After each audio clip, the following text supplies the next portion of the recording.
listening to Radio Sputnik. Telling the untold. Welcome to the Open University of the Airwaves with George Galloway. Only on Sputnik Radio. First there was Panama, then there was paradise. But I'll tell you what, the Pandora's box being opened this evening is very heaven for someone with 3 hours of live television and radio to fill. You ain't seen nothing like it. Stephen Donziger goes to prison for 6 months after years of house arrest, and all at the behest of a private oil company. No legal basis in the US justice system whatsoever. We'll be talking to the legendary Rodger Waters about that. And we'll be talking about Keir Starmer's Labour conference. And Boris Johnson has gone to Manchester, although he went to King's Cross Station and tried to board the LNER up the wrong coast in order to do it. A harbinger of things to come, we will see. We'll be talking about the royal family. You thought Prince Andrew was a rum character. Wait till you hear about Lord Louis Mountbatten. That's all I've got to say. Well, not quite all. I'll be talking for most of the next 3 hours, because this is the mother of all talk shows. It is the Open University of the Airwaves. There are no tuition fees. You are encouraged to speak back to the teacher. That will be me. Over the next 3 hours, we'll be touring the world, the horizon, including the netherworld of high international finance. Fasten your seatbelts. It's the mother of all talk shows. Radio Sputnik. We speak your language. The mother of all talk shows. The only education you can get for free.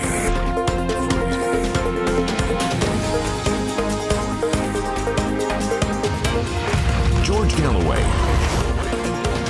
This is Radio Sputnik. No time to prepare this, of course. It only dropped in the last 60 minutes. But the last 60 minutes of reading it are enough to make your hair stand on end. We'll talk about who's not in it and who is in it. That paragon of virtue, Tony Blair and his Mrs. Cherie, are in the mire in it. The Social Democrat, the centrist, the guiding mind, indeed guiding hand of Keir Starmer's Labour Party, is revealed therein to have purchased a £6.5 million property in the Marylebone Road in London to house Mrs. Blair's legal practice, but they had absolutely no idea that they bought it from a minister in the tyrannical government of Bahrain. That's right, the erstwhile Middle East peace envoy, the man who earns $9 million a year from the Saudi kleptocrat tyranny, the man who has befriended every Gulf potentate ever seen on the planet, had absolutely no idea that he was buying this property from a Bahraini thief. Because all of the royal families of all of these tyrannies did not get as rich as they are by legitimate means. He bought the company, not the property. He bought it offshore, as you do. And it's purely a coincidence that thereby he avoided paying over £300,000 in tax to the British Exchequer by purchasing this property this way. £312,000 to be precise. There is no suggestion, as The Guardian puts it, that the Blairs knowingly carried out this sordid manoeuvre with any view to saving on their tax bill and reducing their more than £100 million personal fortunes. Oh no, that would be entirely unworthy. Neither is it suggested that Mr. Blair or the Bahraini oligarch had any knowledge of each other's existence in this transaction. And if you believe any of that, I have a bridge here in London that I can sell you going cheaply. The property portfolio of the King of Jordan is not going cheaply. In fact, $100 million would not buy it. All the while, his countrymen and women groaning under the yoke of millions of refugees and an economy headed south. Not to mention Jerusalem, over which he has spiritual authority. Not to mention the Palestinian people over the very thin river that divides the two territories. Oh no, it was more important to sink $100 million into Malibu. As you do, Malibu. What's not to love? Mind you, the Aliyev tyranny in Azerbaijan has done exceedingly well, considering how little time the family has been in power. They are revealed in Pandora's box to have purchased offshore a £400 million property empire here in London town. Yes, they even sold a part of it to Her Majesty the Queen. Yes, the Crown Estates paid £67 million offshore to buy a property from an oligarch whose name has become a byword for corruption and other brutalities against the people of his own country and indeed his neighbours. There's so much to unpick. I'm trying to get someone who will help me unpick it. But if I don't, we'll return to this subject in the final hour with the redoubtable James Giles. There's one person who's not in the Pandora's box, and that is President Vladimir Putin of Russia. The president of the Czech Republic's in it. He bought a €22 million chateau in France offshore. Well, as you do when you're the president of the Czech Republic. And there are many, many others. We don't care what the rich do. More fool us for allowing them to do it. The problem is the politicians. The politicians who rule us and who could do something about it, who are revealed to be up to their necks, wallowing in the trough of often ill-gotten gains. Putin's not in it. Yes, he is, said a good friend of mine not 15 minutes ago.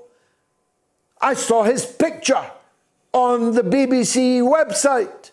He must be in it. He's not in it. I saw his picture. You were meant to see his picture. His picture is in it, but he isn't in it.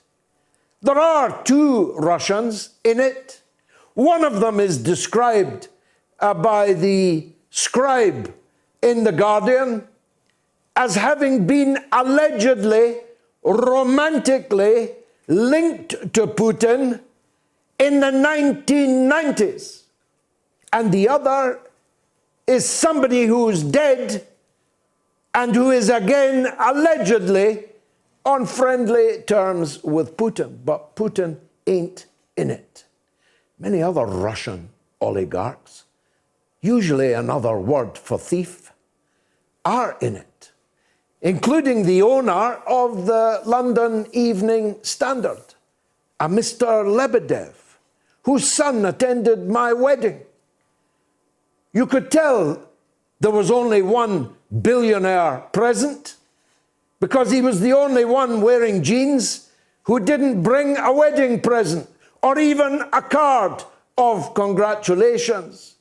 His father owns the Evening Standard and London Live Television, has extensive interests in Hollywood, and fled Russia in 2016, having been accused of embezzling a huge amount of the people's money. There are Russians by the baker's dozen in the Pandora's box. But they have all one thing in common. They are Russians living in exile from Russia, not least because over the last 20 years, Putin has been trying, not hard enough in my view, not firmly enough in my view, has been trying to get a handle on the oligarchs and get some, if not all, of their money back. We'll be talking about corruption of a different kind in a minute or two with Rodger Waters, the mind and the inspiration behind the wonderful Pink Floyd. Rodger Waters, like this show, is a friend of Stephen Donziger.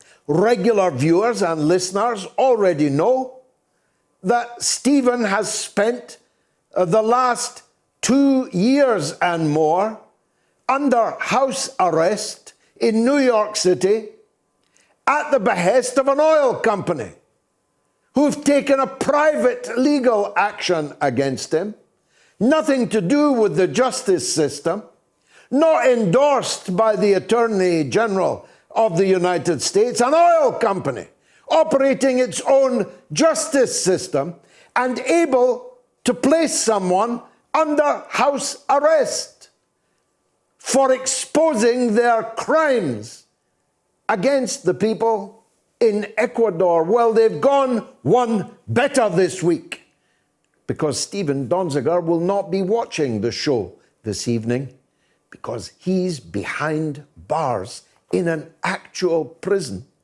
as a result of a private legal action taken by an oil company seeking to avoid paying for the devastating human and environmental disaster that its activities in a poor third world country have caused. You really couldn't make that story up. It's no wonder that the friend of liberty, Rodger Waters, has been drawn to that story. Don't forget that Julian Assange himself, another mutual friend of this show and Rodger Waters, will shortly be on trial effectively for his life. Because as the original judge found in his case, the risk of Julian Assange committing suicide if sent to the internal Guantanamo Bay in Colorado, USA, was so great that she could not in conscience countenance extraditing him to the United States. Since when a tsunami of filthy odor, worthy of Chevron itself, has flowed over this case. It is utterly bankrupt. Sordid doesn't come near it. But there's still a chance that an English court will send Julian Assange to that Guantanamo after all. Now, as it happens, I know a very great deal about Lord Louis Mountbatten. With my interest in India and Pakistan, you might expect that. I have studied, not academically, but studied as a layman, the labyrinthine events and negotiations that took place in the run-up to and in the aftermath of the partition of India and Pakistan. It was not long before I was born that it all took place. To describe Lord Louis Mountbatten as a filthy pervert who would make Prince Andrew look like a Boy Scout, if he had been a Boy Scout, Lord Louis Mountbatten would have had him in his bed, at least according to the FBI, who cautioned the United States government to have nothing to do with Mountbatten because of his perverted appetites for young girls and young boys. In fact, there was scarcely anything with a pulse that Mountbatten would not enter, oftentimes several at a time. Mountbatten was a national disgrace, and yet to the British people, he continues to be presented as a polished adornment to the British royal family. Well, I know standards have slipped in British royalty, but it's time to drum Lord Mountbatten out of the pantheon. We'll be talking to a man, Andrew Lownie, an author who has considerably enhanced my knowledge of these matters later in the show. And we'll be talking, in addition to James Giles, to the coolest of American commentators, Garland Nixon.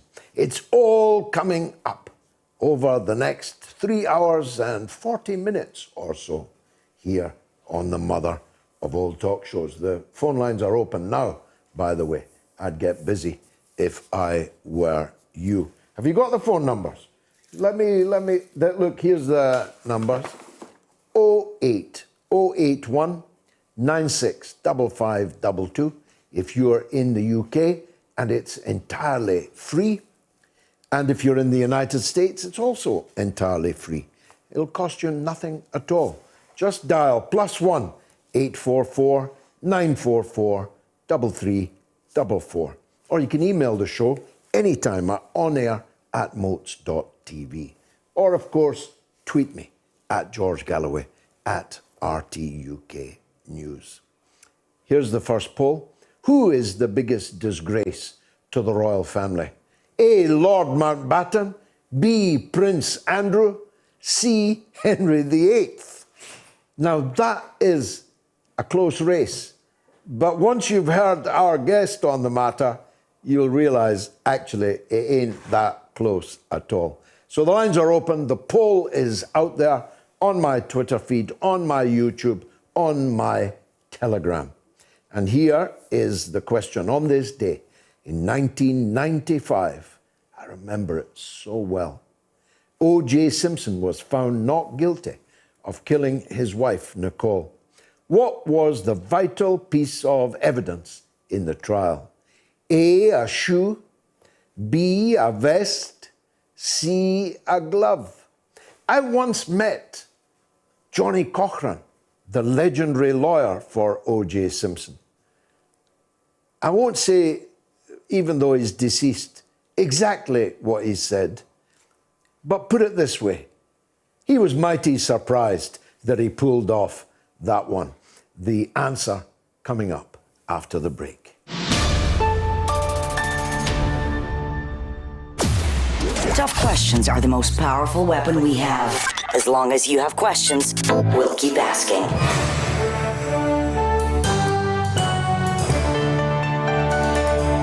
Radio Sputnik. Telling the untold.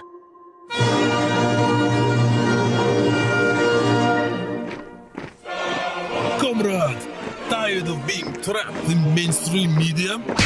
Join the revolution with mother of all talk shows. Has been instrumental in making brain and heart of people stronger, like kettlebell for mind. Don't be brainwashed, CC, an open mind to new way of thinking. If you don't know how, George will teach you. If you won't learn, he well, make you. Speak to Comrade Galloway if you think you're hard enough on the mother of all talk shows. Radio Sputnik. The mother of all talk shows with George Galloway. The world is our classroom, and you're welcome to sit in and join the seminar. How remarkable Ashraf Ghani, the erstwhile president of Afghanistan, to whom we gave billions, is harrowed by the standoff over him carrying out black bin bags filled with millions of dollars. Who's the biggest disgrace to the royal family? A. Lord Mountbatten, B. Prince Andrew, C. Henry VIII. Anyway, on this day in 1995, what was it that Johnny Cochran pulled off? What was the vital piece of evidence? A. A shoe, B. A vest, C. A glove. A glove, of course. If the glove don't fit, you must acquit. Rodger Waters is coming up, but let's take Samuel in California first. Go on, Samuel. Hi, how you doing? All good, thanks. What would you like to say? Good. Today I want to say to talk about the country Ethiopia. There's a lot going in Ethiopia. Yeah, go on. And like in Ethiopia, there's two groups. The one is the government, and the other one is, I call them, a third group. Is everyone else getting that? Because I'm not. We just lost them. Okay. I do, as it happens, know quite a bit about Ethiopia. My daughter, now the mother of 5, her first words in English were Ethiopia government. That's because at the time that she was born, I was always on the telephone talking about the Ethiopian government. I'm not making that up. Is Samuel back? Go ahead, Samuel. Okay. So, like in Ethiopia, there is a war going on at the moment. I've lost them. I've lost them again. Samuel, keep talking, please. Okay. So, So, in Ethiopia, there's a terrorist group, and I think 5 months or 6 months, I'm not sure though, they attack the Ethiopian military base, and they start war against the government. And I'm sorry, Samuel. I'm sorry, Samuel. This call is about an issue that's too important to be conducted in this only semi-intelligible way. So we'll either need to get a very clear line in which you can be properly heard, or you'll need to call back another time. Eve is in Idaho. Go ahead, Eve. Hello, George. I have an English question. Okay. With a friend, we were discussing about Julian Assange. Yeah. And the fact that the United States conditioned a loan of $4.2 billion for Equator. Yeah. On kidnapping Julian Assange. Yeah. It was given to a president called Lenin. You couldn't really make that up, could you? So my question is to describe this situation. What is the best English word? Is it blackmail or is it extortion? Blackmail, I would say, or actually the best word is Danegeld. We served the interest of the United States in exchange for a place at the tail end of the American dog, and Ecuador exchanged their own citizen with the United States in exchange for $4.5 billion. So it was blackmail rather than extortion, because neither of the so-called victims, neither Britain nor Ecuador, were unwilling participants. They weren't forced to hand over Julian Assange. They did so willingly in exchange for money, bribery. Bribery, because I thought it was extortion because we extorted Julian Assange for money. You see, no, I think I left school at 16 and went to work in Michelin tires, so I'm not the best at grammar, though I'm not bad at it. But I would have thought that extortion required one of the parties to be forced to do something, whilst in fact Britain and Ecuador were very willing partners. All right, Eve. Thank you very much. Now, I'm sorry we didn't get him last week, but we're very, very honoured to have the great Rodger Waters with us now. Rodger, welcome to the mother of all talk shows. We have at least two mutual friends in common, and I'd like to speak about both of them. But first up has to be Stephen Donziger, who, as I explained at the beginning of the show, although regular viewers and listeners already know this because Stephen has been on the show several times, this has all been done to him by a private company. No state legal process has been present in this at all. And yet our friend Stephen is this evening, I presume, unless he's appealing and still at large, behind bars in a prison. Explain, if you would, how such a thing could possibly happen. Well, he's not. It's good to see you, George. And you. He's not behind bars in a prison. At the very end of the proceedings on Monday, which I attended, the defense were given 1 week to make a bail. I think it's a bail appeal again, but I'm not entirely clear because anyway, suffice it to say, there is 1 more week in order for his team to make arguments, which they will, and they will be cogent, and they will be correct, and they will be germane to his predicament, and they will make no difference to Judge Preska because she doesn't respond to anything but the advice and orders of her paymasters, who are Chevron Corporation. Well, there's a remarkable series of conflicts of interest, as indeed there are in the Assange case, in this whole affair. But just to summarize, Chevron were ordered to pay billions of dollars to the victims of their human and environmental damage in Ecuador.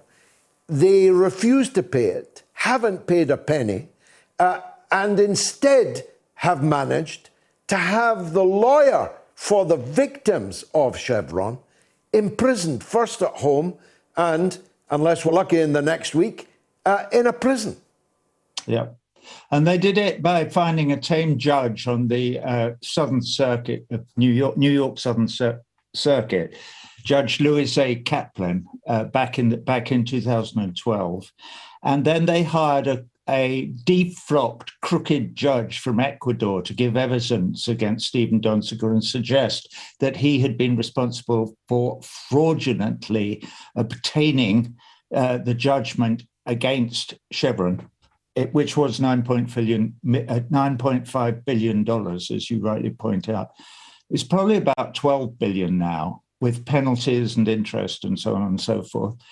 And this man, Guerra, who has since recanted his testimony to the civil RICO trial that happened back in 2013, based entirely upon Guerra's evidence, Stephen was found guilty of being a racketeer, and which of course he isn't. He's a human rights lawyer. He has been ever since he left Harvard Law School 23 years ago. And he's been fighting this fight almost that entire time on behalf of 30,000 indigenous rainforest dwellers in Ecuador. whom I have visited with him in Ecuador a few years ago. So the whole thing is completely trumped up and iniquitous. And you're completely correct in saying that the district attorney, the US attorney in the Southern District of New York refused to prosecute him on the recent charade, which was a contempt of court case where he was held in contempt because he refused to hand over his laptop computer and his iPhone to Chevron Corporation on the grounds that it contravened client privilege with 30,000 poor Ecuadorian people who still need his help.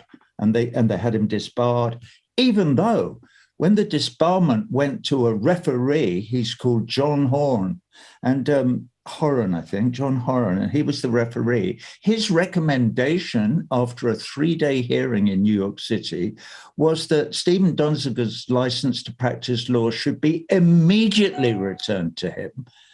And the whole thing should be struck from his record because, in his opinion, the referee, Donziger, was innocent of any wrongdoing.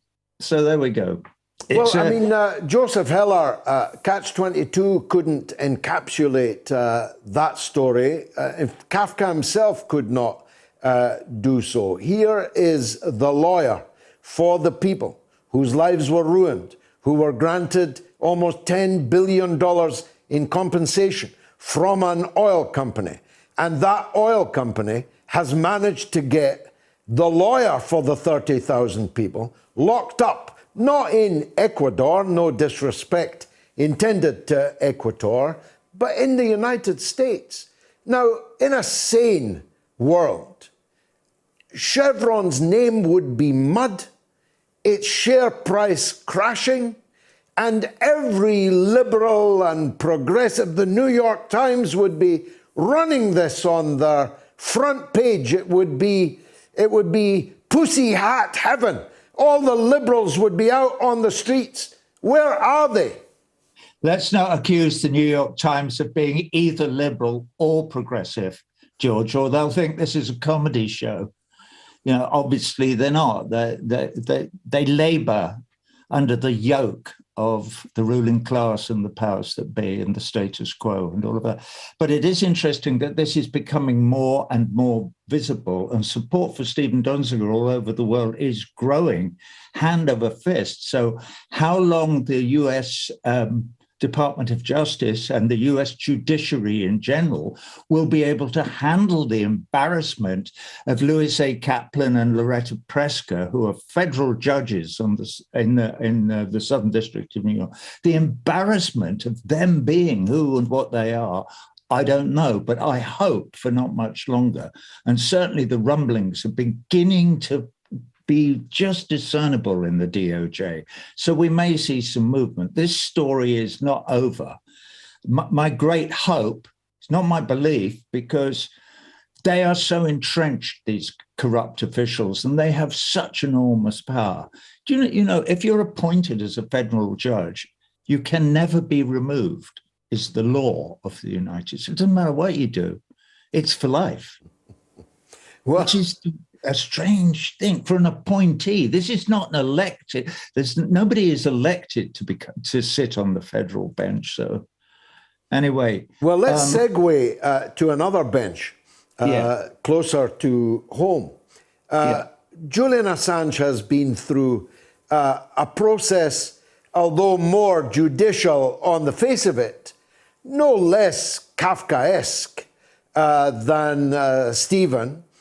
And he is facing not 6 months in jail, but the rest of his life. In fact, 4 lifetimes, 145 years in a Guantanamo super prison in Colorado. And yet the same, not the New York Times, but if you like, their British equivalents, still appear to be entirely unmoved by it. Yeah, well, it's interesting, isn't it? Are we living in great times, George, where we, the people, get to notice that what we're looking at is a house of cards, and that every single one of those cards that builds that flimsy pyramid that we call the powers that be, or the status quo, or our governments, is beginning to bend and buckle. And it's becoming more and more obvious to more and more of us that the emperor has no clothes, that this system that we live under, capitalist system in the West, makes no sense, i.e. a world where we take no notice of the Universal Declaration of Human Rights from Paris in 1948, or from 1789 in Paris. We pay lip service to it, but we don't act upon it at all, or certainly our governments don't. And I think we, the people, are beginning to say, whoa, hold on a minute, this just is wrong, you know? And so the worm is turning, if I may refer to myself as a worm. And we will have our way at the end of the day. Now, whether we do it in time to save Steve and his 6 months of stir, and to save Julian Assange's life, because that's what they're doing. They're trying to impose a death sentence on our friend Julian, one of the great heroes of our time, one of the very few, very, very truthful, honest, and brilliant publishers and journalists that we have. He is our fourth estate. He is the check and balance against the malfeasance of errant authority. Julian Assange embodies it.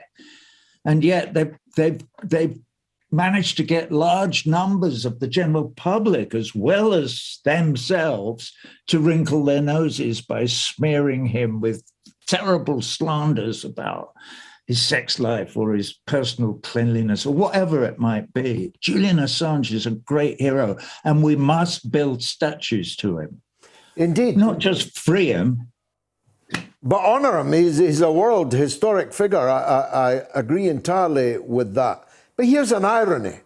The liberal press, including the New York Times and the Guardian and others around the world, are this evening running their presses, if presses still run, I don't know,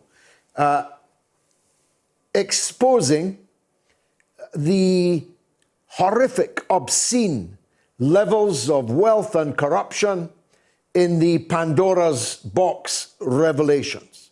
Some of the mightiest figures in the land, in the world, are revealed to be even more rotten than we already thought that they were.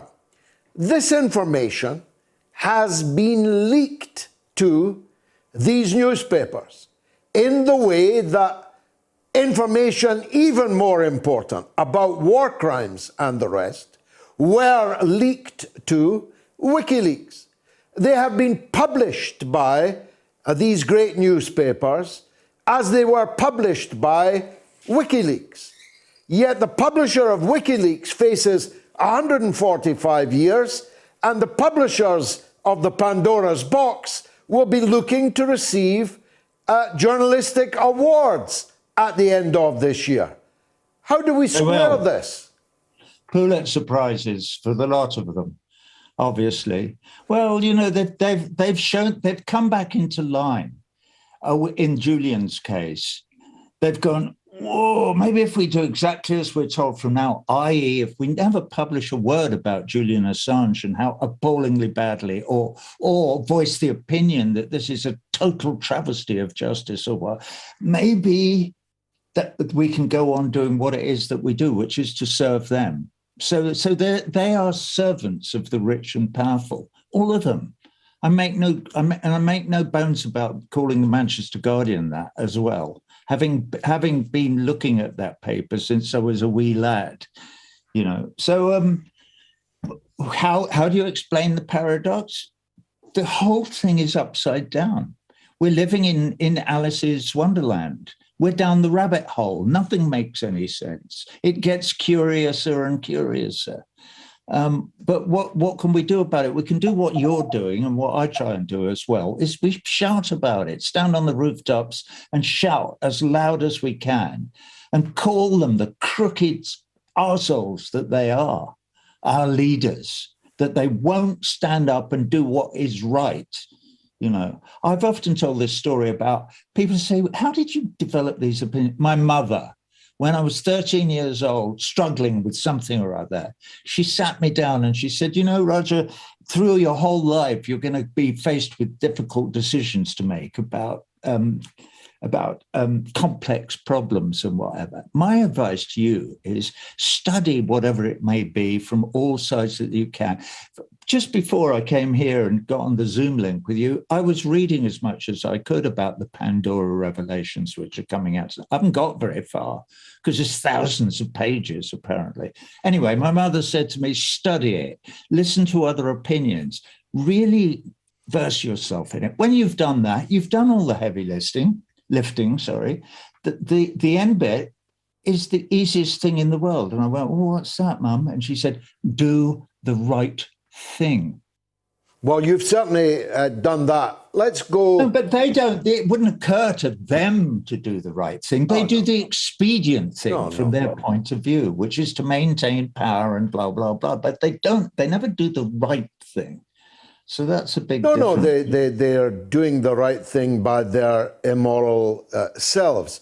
Now, you made the point that how long can the US justice system ignore this elephant in the room of a private oil company rampaging through their legal system?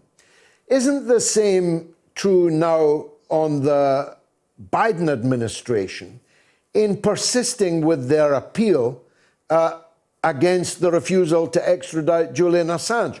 After all, talk about a case turning sour. In fact, foul, never mind sour. The top witnesses are discredited. The illegal spying activities that spied on me, no doubt you, spied on Julian 24/7, even in the toilet in the Ecuador embassy. The end user of that illegally obtained material, the spying on Julian's privileged conversations with his own lawyers about this very case that would be likely to come down the track. I mean, time does not allow me to adumbrate all the reasons why not only this case should be thrown out of court in England, but should be discontinued in Washington.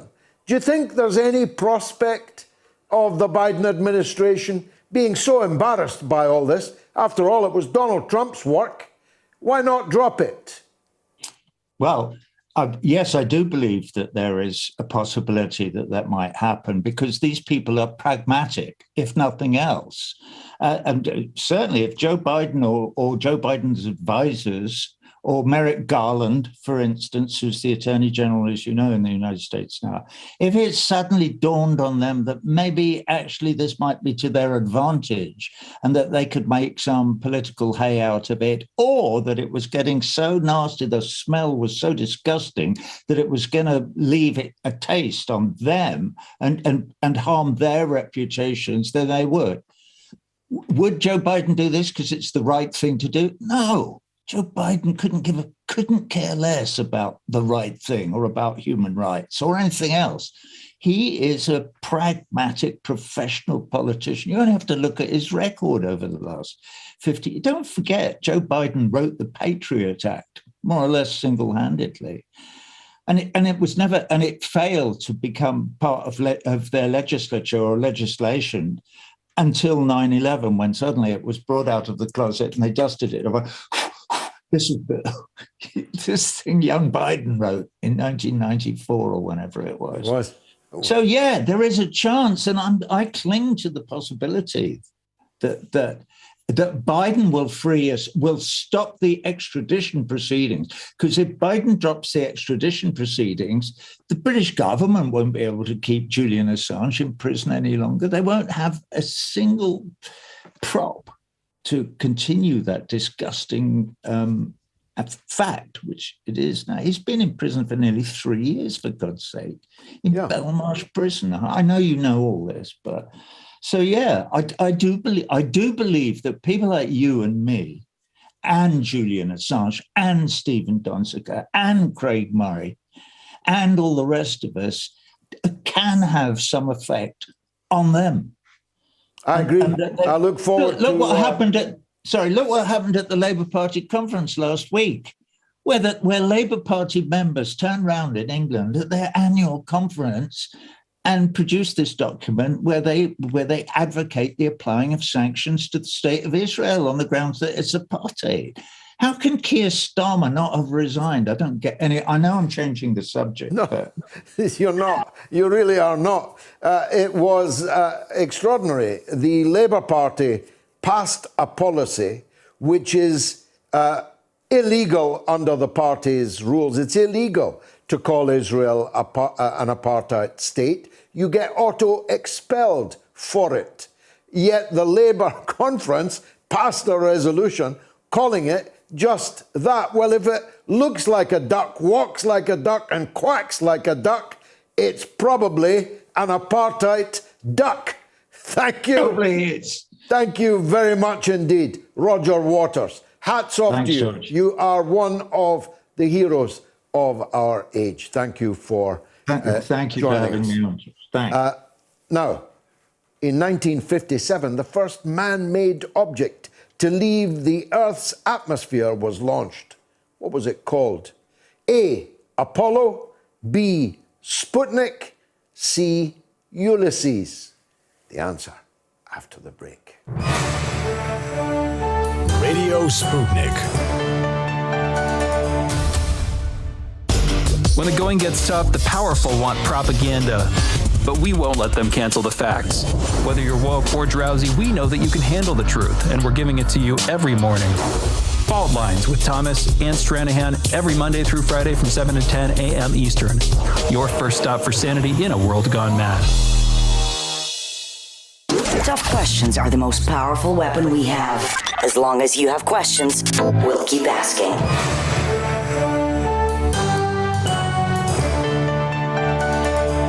Radio Sputnik, telling the untold. Now, in 1957, the first man-made object to leave the Earth's atmosphere was launched. What was it called? Sputnik 1. Now, the Bakers Union was not just one of the founders, but arguably the founder of today's Labour Party that Rodger Waters was just talking about. It's important, therefore, to note that the Bakers Union has now left the building. The Bakers Union has left the Labour Party. It has disaffiliated from the Labour Party. And if you don't want to know the reason why, then you're a fool. If you're a Labour Party member and you don't want to know why one of the party's original pillars can no longer stomach it, or if you are someone who just believes, like me, that every country needs an opposition if it is to be called a democracy, and the opposition isn't functioning as Keir Starmer's Labour surely isn't the only party ever to finish its conference and go down in the opinion polls, then I think you are being very foolish. Ian Hodson is the national president of the Bakers Union. Its Sunday name is the BFAWU. And Ian joins us now. Ian, thanks very much. It's not every day you get to follow Rodger Waters onto the stage, but he was your warm-up act. You're the main attraction. Tell us the opposite of what first attracted you to the Labour Party. Tell us that. Why were the Bakers foundational in the Labour Party? Well, first off, following Rodger Waters, nobody can do that, mate. We founded the Labour Party because we believed that the Labour classes needed the voice in Parliament to change the system that didn't work for us. I mean, I've been doing a lot of research recently, and John Jenkins, who was our then General Secretary, talks about, the big two powerful political parties, which were the Tories and the Liberals.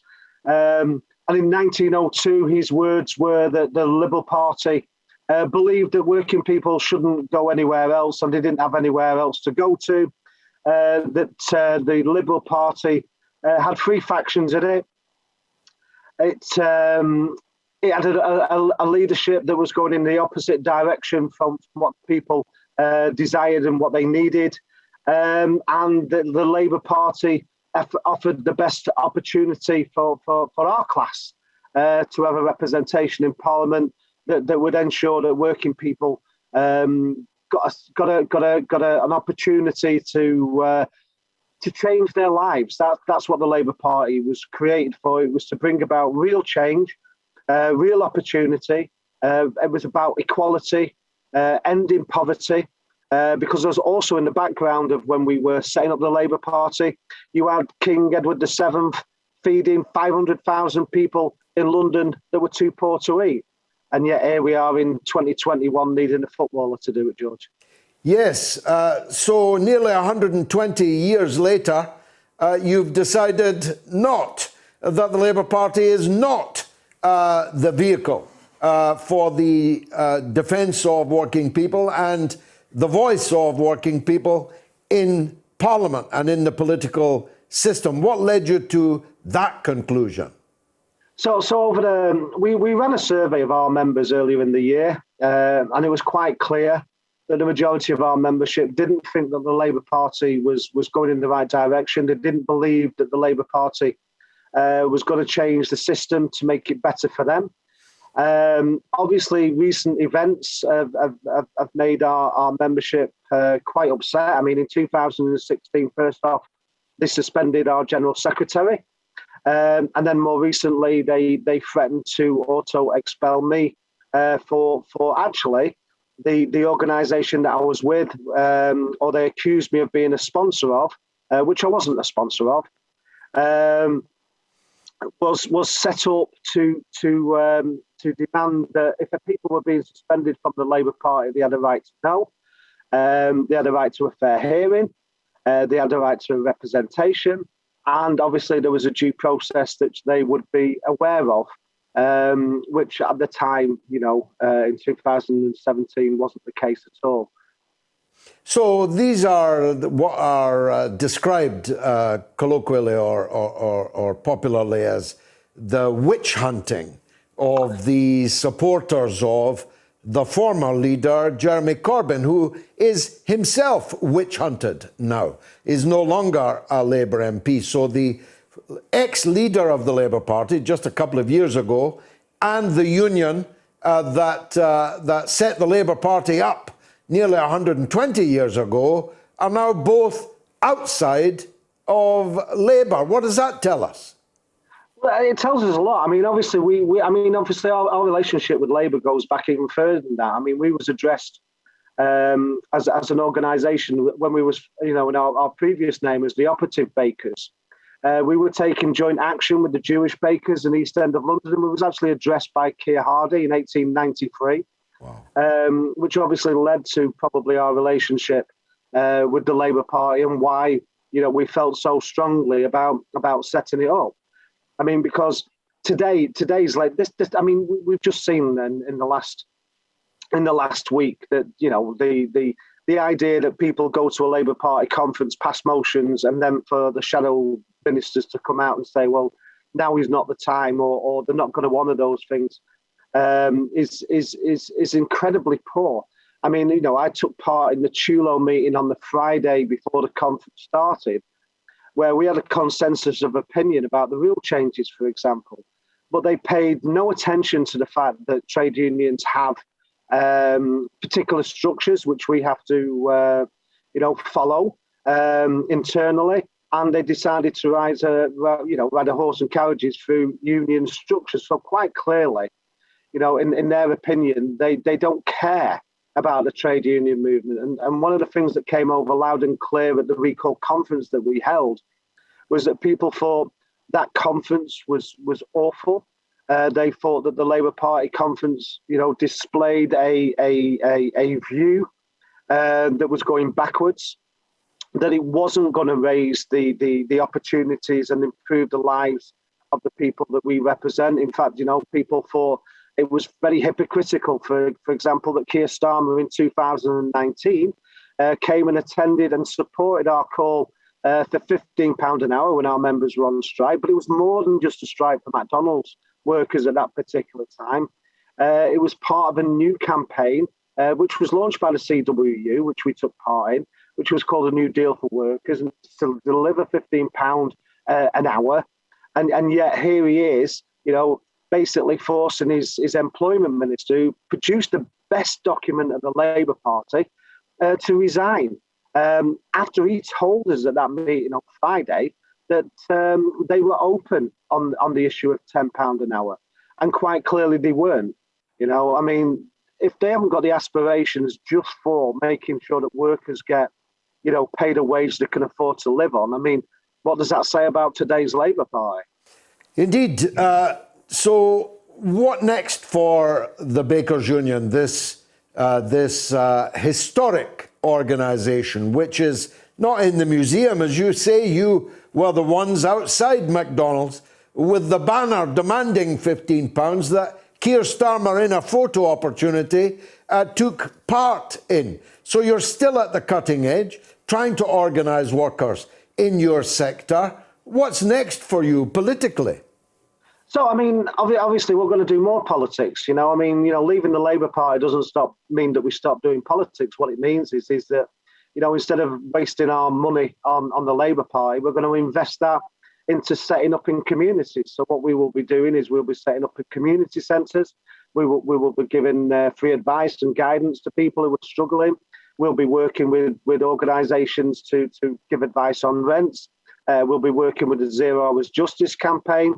And we will be making sure that, Westminster has been for years seen as, the opportunity to change people's lives. But what it's proved, certainly in the last 40 years, Westminster has been responsible for devastating people's lives. We saw that with the miners' strike.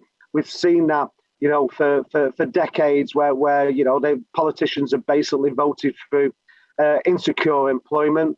Low pay has become the norm and become acceptable. And they keep rolling out these people to defend the society that we're having to live in. So Westminster isn't going to change our lives. It's us that's going to do that. And the Bakers Union is going to play a key role in making sure that we educate people in the workforce and educate people in our communities to build a better world by making sure that we understand it's through our solidarity that things will change, as it's always been through our history. Well, very briefly, Ian, the Labour Party must have been deeply wounded by your departure. Have they been on the phone crying? They absolutely haven't. That was another thing that obviously disappointed, our delegates, was the fact that we tried to set up meetings with them since June, and they committed to meetings, but then they failed to arrange those meetings. And basically, the only correspondence we've had with them since June was my letter of auto expulsion. We did meet with Annalise Dodds. We did meet with Angela Rayner. We did put a proposal on the table to him to try and avoid the need to disaffiliate. We gave them until 1 o'clock on Tuesday, and their response was deafening.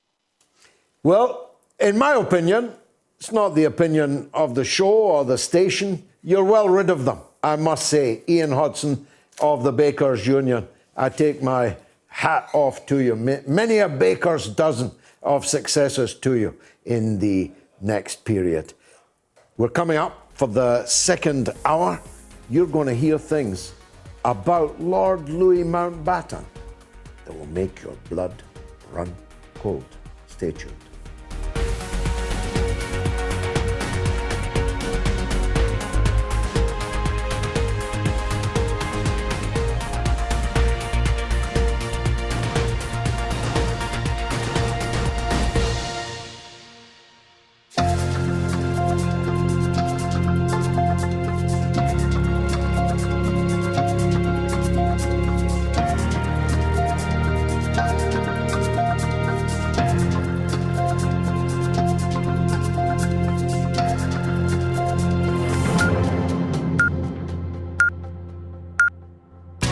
Radio Sputnik News.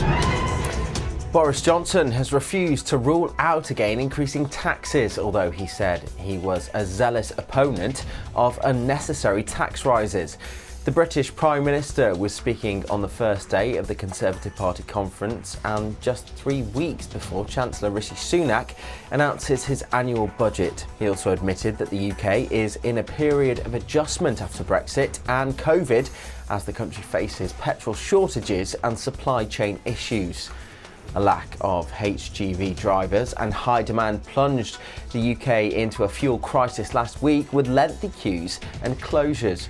Worries also persist about the cost of living as food and energy prices rise alongside cuts to universal credit. But Boris Johnson insisted his plan for a higher wage, higher skilled economy would offer a long-term solution. He said, quote, "There will be a period of adjustment, but that is what I think we need to see." He would not say if supply issues would affect Christmas, but later told reporters he was, quote, "very confident the festive season would be considerably better than last year." Petrol supplies are still not getting to London and South East England, with more than a fifth of forecourts still dry, retailers have said. The Petrol Retailers Association said that it hoped that the army driving tankers would help to increase fuel deliveries, but it said, quote, "The crisis is virtually at an end in Scotland, the North and the Midlands." The Prime Minister Boris Johnson earlier did not rule out supply chain problems continuing until Christmas. Brian Maddison, chairman of the association, said, quote, "The fuel is still not going to the pumps that need it most in London and the South East." Maddison said that his association, which represents nearly 5,500 of the UK's 8,000 fueling stations, was, quote, "disappointed that no concerted action is being taken to address the supply problems in the south." Every police officer in the UK should be re-vetted following the sentencing of Wayne Couzens. A former senior Metropolitan Police Chief Superintendent has said. Palm Sandhu said she had, quote, "real concerns." More people with questionable backgrounds had been missed under current vetting procedures. She spoke after Couzens was given a whole life sentence for the kidnap, rape and murder of Sarah Everard. The 48-year-old serving Met officer abducted Mrs Everard under the guise of an arrest as she walked home from a friend's house in South London on the 3rd of March. The world's longest undersea electricity cable transferring green power between Norway and the UK has begun. The 450-mile cable connects Blyth in Northumberland with the Norwegian village of Kvidal at full 1,400 megawatt capacity.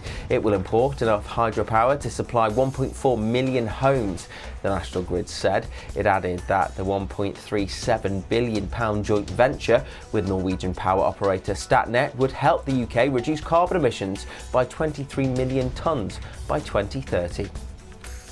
Thousands of paedophiles have operated within the French Catholic Church since 1950, the head of a panel of investigating abuses by church members says. Jean-Marc Sauvé told French media that the commission had found evidence of 2,900 to 3,200 abusers out of a total of 115,000 priests and other clerics. Quote, "That is a minimal estimate," he added. The commission is to release a lengthy report on Tuesday. It's based on church, court and police archives as well as interviews with victims. The independent inquiry was commissioned by the French Catholic Church in 2018 following a number of scandals in other countries. The flamboyant French business tycoon Bernard Tapie has died at the age of 78. Tapie, who had battled stomach cancer for the past 4 years, died peacefully, surrounded by his family, they said in a statement. At one time, he owned Adidas, Olympique Marseille, and was a minister under President Francois Mitterrand. He also had a string of legal problems and served time in jail. President Emmanuel Macron was among the many to pay tribute to him, saying he was, quote, "an ambition, energy and enthusiasm that were a source of inspiration for generations of French people." A bomb has exploded in the entrance of a mosque in the Afghan capital, Kabul, leaving a number of citizens dead. According to the Taliban, the blast happened as a memorial service was being held for the mother of Deputy Information Minister Zahibullah Mujahid, who later tweeted the attack had claimed lives. Those killed were outside the gate of the Edah Mosque, as Taliban spokesman Bilal Kamil said. A Canadian citizen who allegedly narrated violent propaganda videos for the Islamic State group has been charged in the US. Saudi-born Mohammed Khalifa is accused of being the voice behind the violence by providing English narration on some 15 videos. Many of them encouraged supporters to join IS, while some showed the brutal execution of prisoners and hostages. If convicted, the 38-year-old could face life in prison. Khalifa will appear before a US court next week on charges of providing material support to a terrorist organisation, resulting in death. He denies all charges. And finally, a Turkish man who was reported missing unknowingly joined the search party looking for himself. Local media reported that Beyhan Mutulu, who lives in the Inegöl district of northwest Turkey's Bursa province, was believed to be missing on Tuesday. He had wandered away from his friends in a forest while drunk, according to the Daily Sabah website. His wife and friends reported him missing after they were unable to get in touch with him for several hours. Mutulu, aged 50, later joined a group in the area who were helping the authorities search for him. When members of the search party began calling out his name, he replied, "I am here." The authorities then took his statement before driving him home. And that's the latest here on Sputnik News. I'm Jamie Lowe.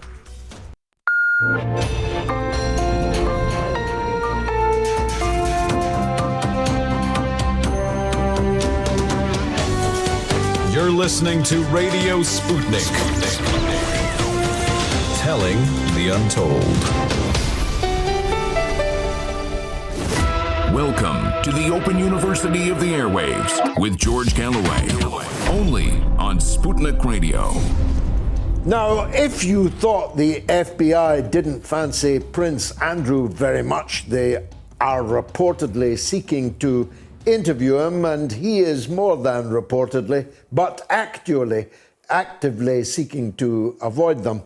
You should read what they had to say about Lord Louis Mountbatten, who came to, of course, a very tragic end, along with children and others, when the IRA blew up a boat that he was sailing off the coast of his estate in the Republic of Ireland. And no disrespect is intended to that disgraceful ending. But the lifetime of Mountbatten was seeded with the most loathsome corruption. The FBI warned the American government not to have anything to do with the man who was once the supreme commander of the Allied war effort in the Pacific. He was the last viceroy of India. He presided over the catastrophic division of India into two states, India and Pakistan. He was present in the 1970s, during the government of Harold Wilson, seditious discussions that centred on a military coup to overthrow the Labour government of Harold Wilson and put the very same Lord Louis Mountbatten in charge of a government of national unity, effectively a junta, overthrowing the elected government of Great Britain.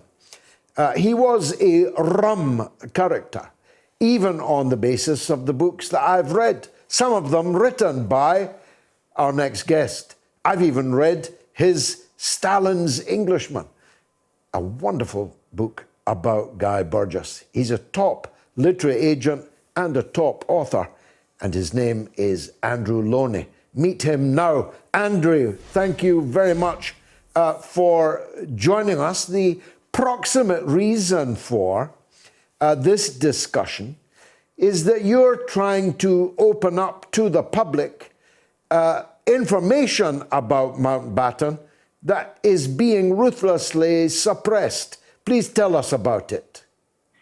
Well, that's right. There have been two official lives of Dickie and Edwina Mountbatten, and those lives quoted quite extensively from their diaries and letters. So when I began researching my book in 2015, I asked to see these letters and diaries. The whole collection of Mountbatten papers had been bought by the University of Southampton with public funds and under the acceptance in lieu scheme to be seen by the public for close to £5 million. And I was surprised, therefore, to find that they knew nothing about these diaries or letters. Well, eventually, after a 6-year fight through the tribunals, having put in numerous freedom of information requests and having had the Information Commissioner rule that these diaries and letters had been closed quite illegally and should be opened to me and to indeed any other person who wanted to see them. That decision was made in 2019, but the Cabinet Office, who somehow seemed to have got themselves involved in this, and Southampton University appealed, and we're still fighting to get these diaries and letters, which I think are an important source, revealed. Some material, after parliamentary pressure and media pressure, has been released, but there's still the diary, for example, for 1947, covering Indian independence, and the papers after 1960, which remain closed, and plus other gaps during the Second World War. It was almost an unprecedented occurrence in that Southampton University were actually charged with contempt of court by the Information Commissioner. They've now been basically fighting a very expensive legal battle to prevent me seeing this. It's cost me £250,000 in legal costs, and it must have cost them quite considerably more. But neither the Cabinet Office nor Southampton are prepared to say what their costs are.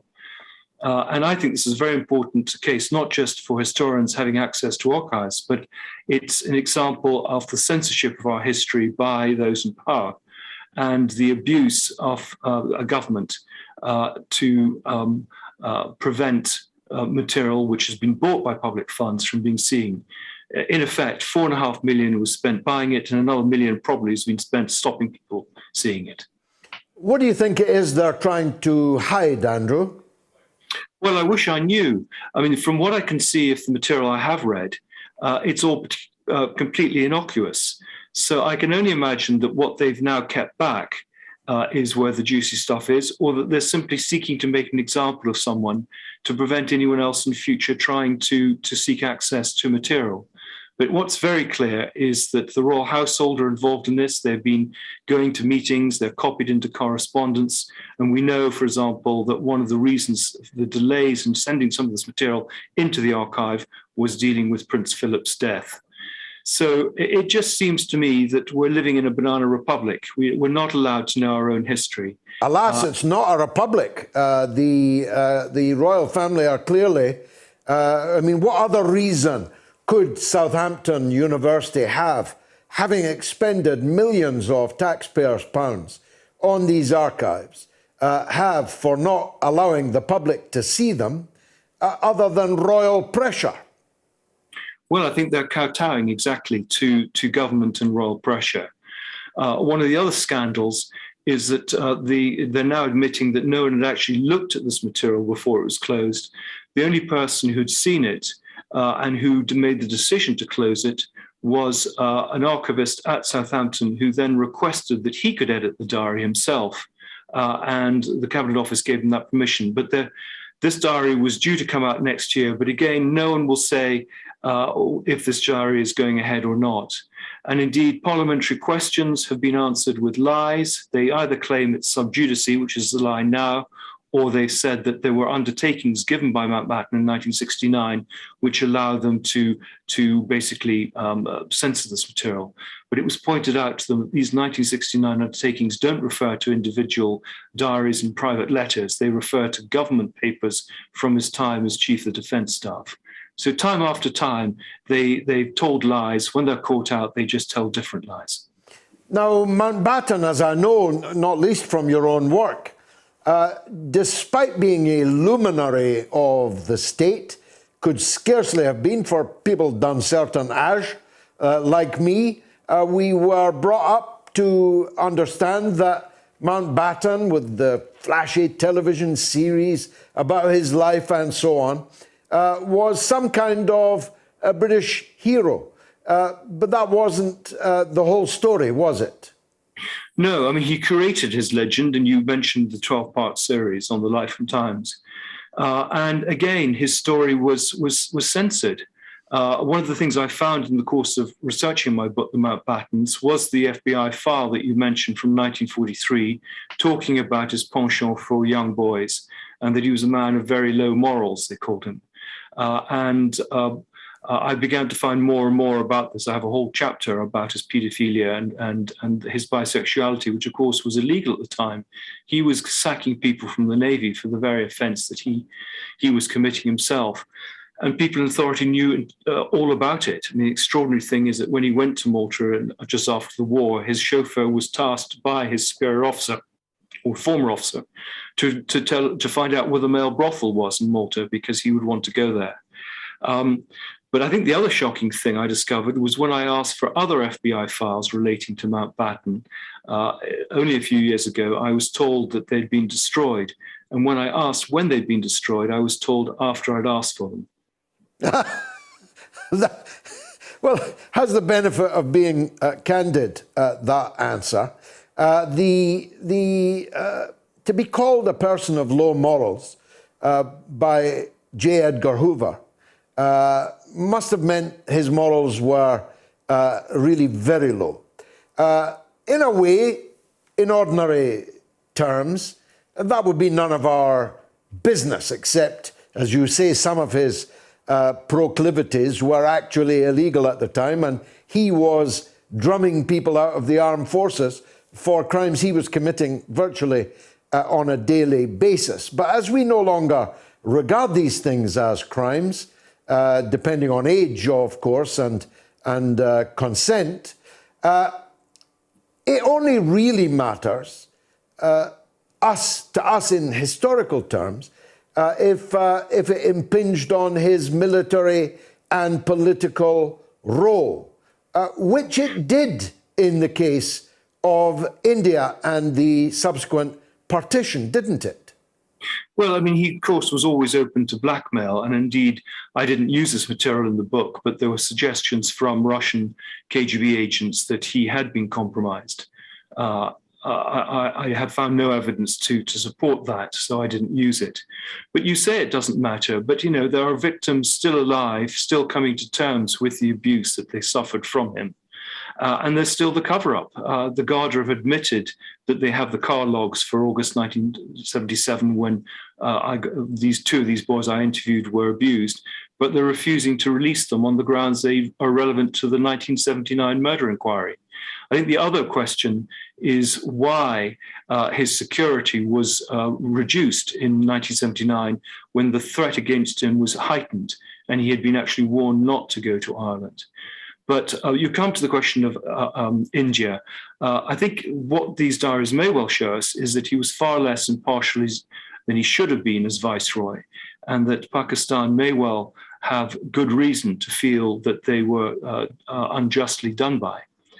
So, you know, there are important because of Mountbatten's wife, Lady Edwina's brazen affair, maybe even literally under the nose of Louis, with the Indian leader Nehru.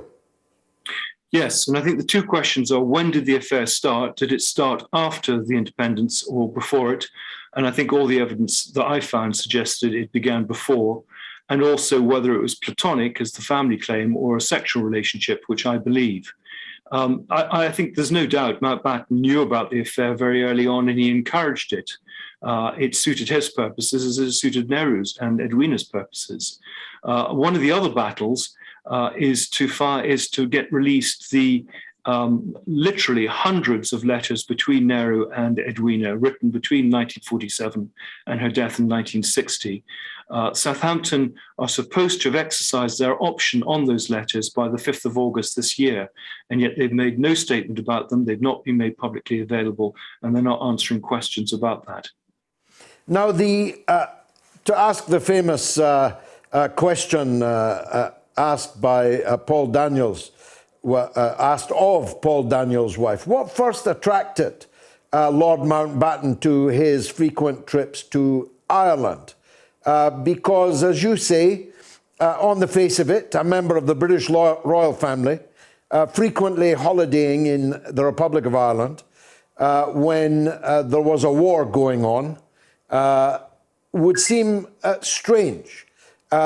I detect from things that you've written and things I've heard elsewhere that he was involved in very murky business indeed in Ireland. Well, the family home that he inherited from his wife, who inherited from her relations, Classieborn, was where they went on holiday every year.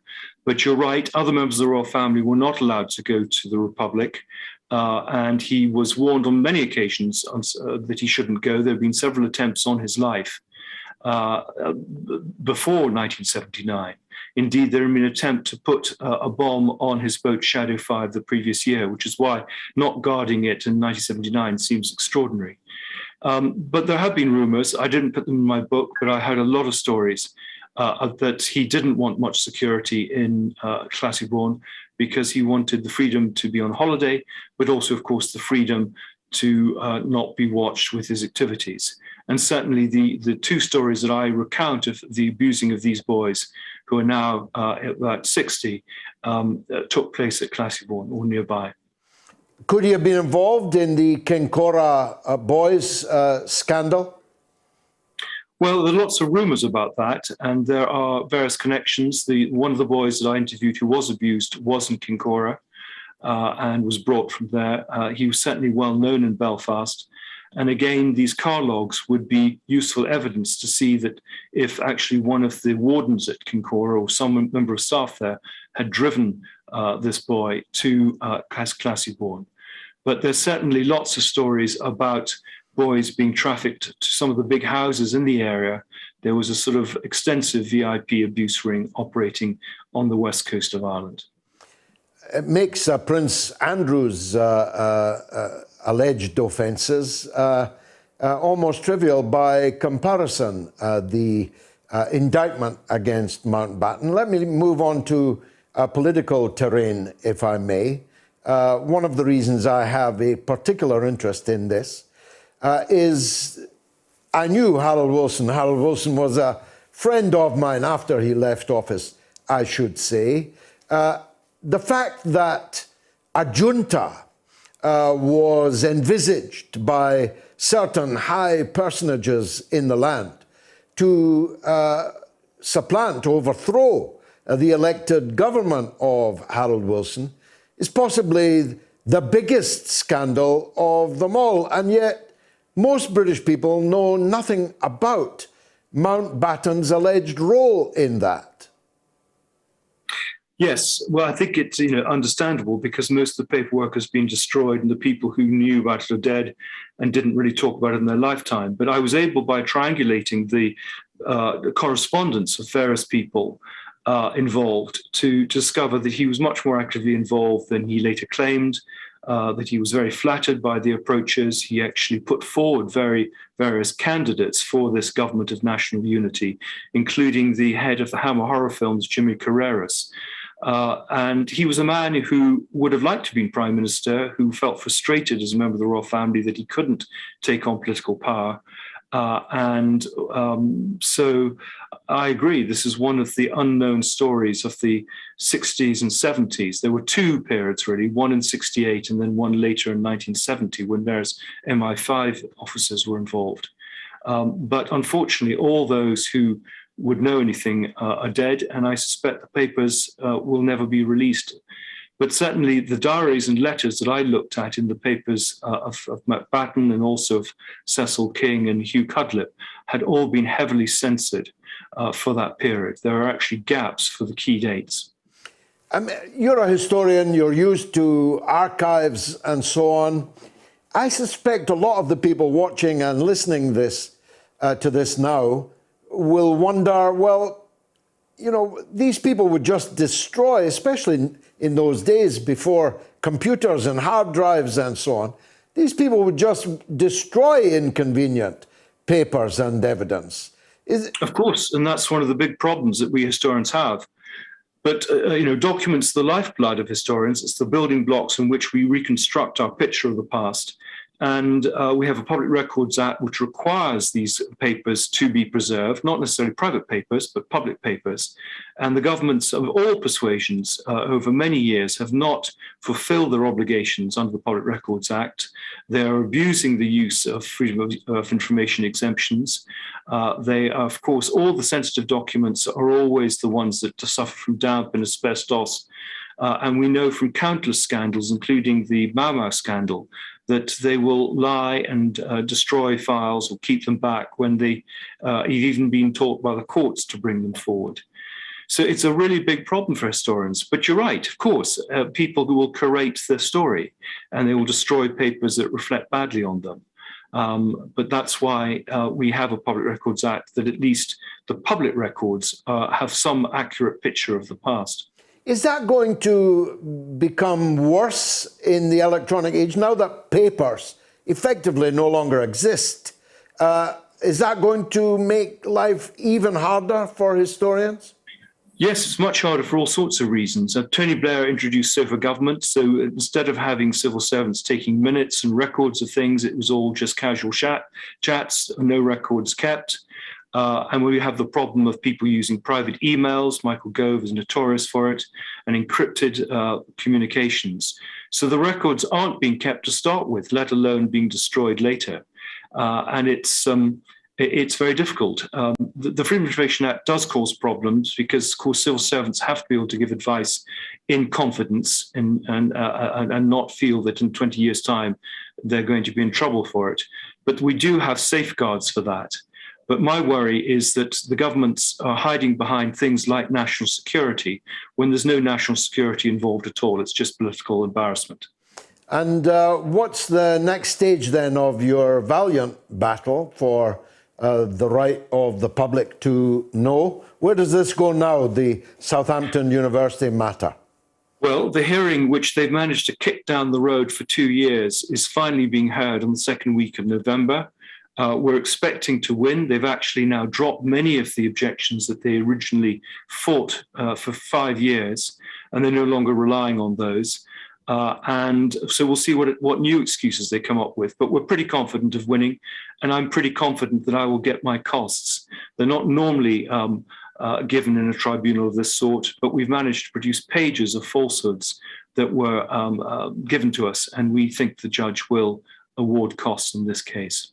Well, let's hope we can have you back once you've read them all, or at least enough to get the flavour. Andrew Lownie, thank you very much indeed for a fascinating discussion here this evening.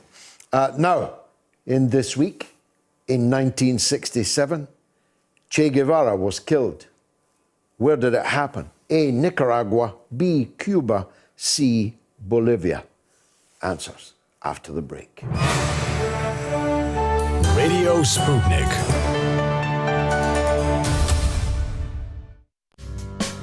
Downloads of the podcast, huge numbers are downloading this week's highlights in the UK and in the US, but also in countries like Japan, India, Denmark, Saudi Arabia. You probably get executed for that. Korea, Switzerland, the UAE, and Hong Kong in China. Thank you for all the great reviews you've been leaving on Apple Podcasts, and including this one. In British politics, Mr. Galloway stands as the last bastion of sense. Like a fine wine, he gets better with age. I have been a fan of his since 2002. I would recommend anyone to listen to him. The best podcast around. Thank you very much indeed. That was touching testimony. Thank you so much. If you do listen, give a 5-star review. Why don't you? You are listening to the Mother of All Talk Shows podcast with George Galloway. They're bringing drugs. They're bringing crime. I like beer. Yeah, we drank beer. Whoever's in charge, and I want to record it. Talk about that.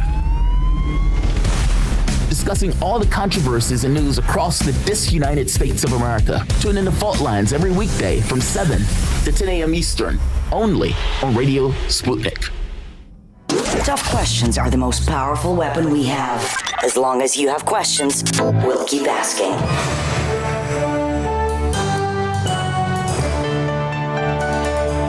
Radio Sputnik, telling the untold.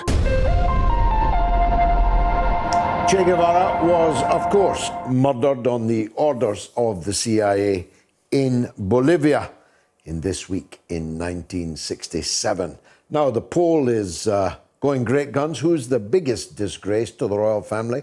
I know, it's a long field. We could have given far more options, but you're only allowed 3, not 53. Lord Mountbatten, 15%, up 1. Prince Andrew, 71%, down 1. Henry VIII, 14. Henry VIII only chopped the heads off several of his wives, 8 legs of lamb for snacks in between meals, was a mass murderer in Ireland and in England and in Scotland. But Prince Andrew beats him hands down. Seriously? 71%. It's different on YouTube. 25% of you name Mountbatten on the YouTube channel and 22% on the Telegram channel.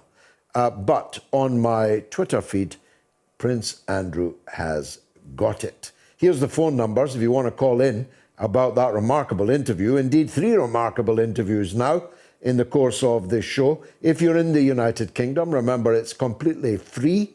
And the number is 08081 965522. If you're in the United States or Canada, for that matter, it's toll-free, costs you absolutely nothing. And the number is +1 844 944 3344. Now, the podcast continues to go from strength to strength. I know you think I'm exaggerating that, but if I told you that last week we were the number 2 podcast in Singapore, you, like me, would be asking why.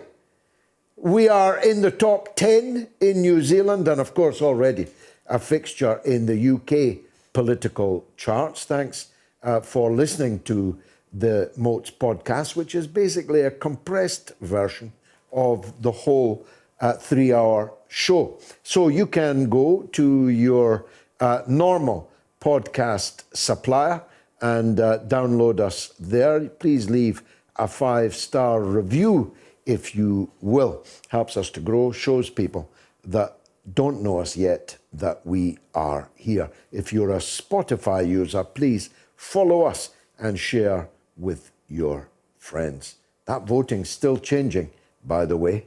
It'll be interesting to see where it closes at. But let's hear on Mountbatten from Joe in Newport. Go ahead, Joe. Oh, George, I think you should send Louis Mountbatten to the dustbin of history. Yeah, tell me why. I long ago did, but tell me why.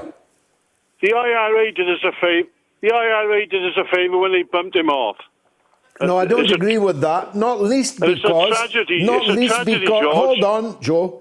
Not least because a lot of innocent people were also murdered in that attack, including children.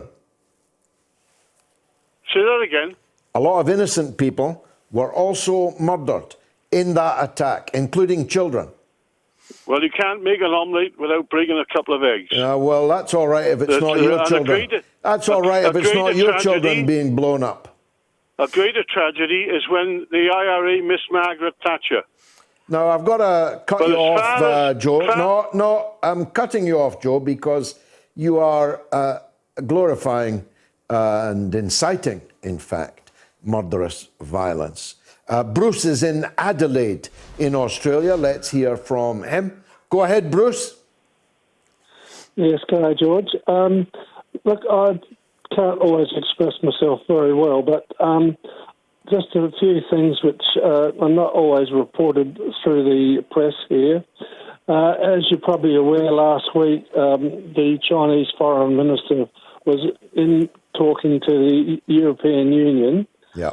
And from picking up bits on the YouTube, that China has cancelled all purchases of Boeing aircraft from America, and also too, Australia was setting up trade talks with the European Union. Are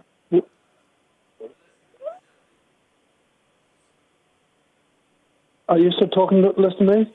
I'm listening. Sorry. The whole world's waiting with bated breath, Bruce. The European Union have cancelled all future trade talks with Australia there.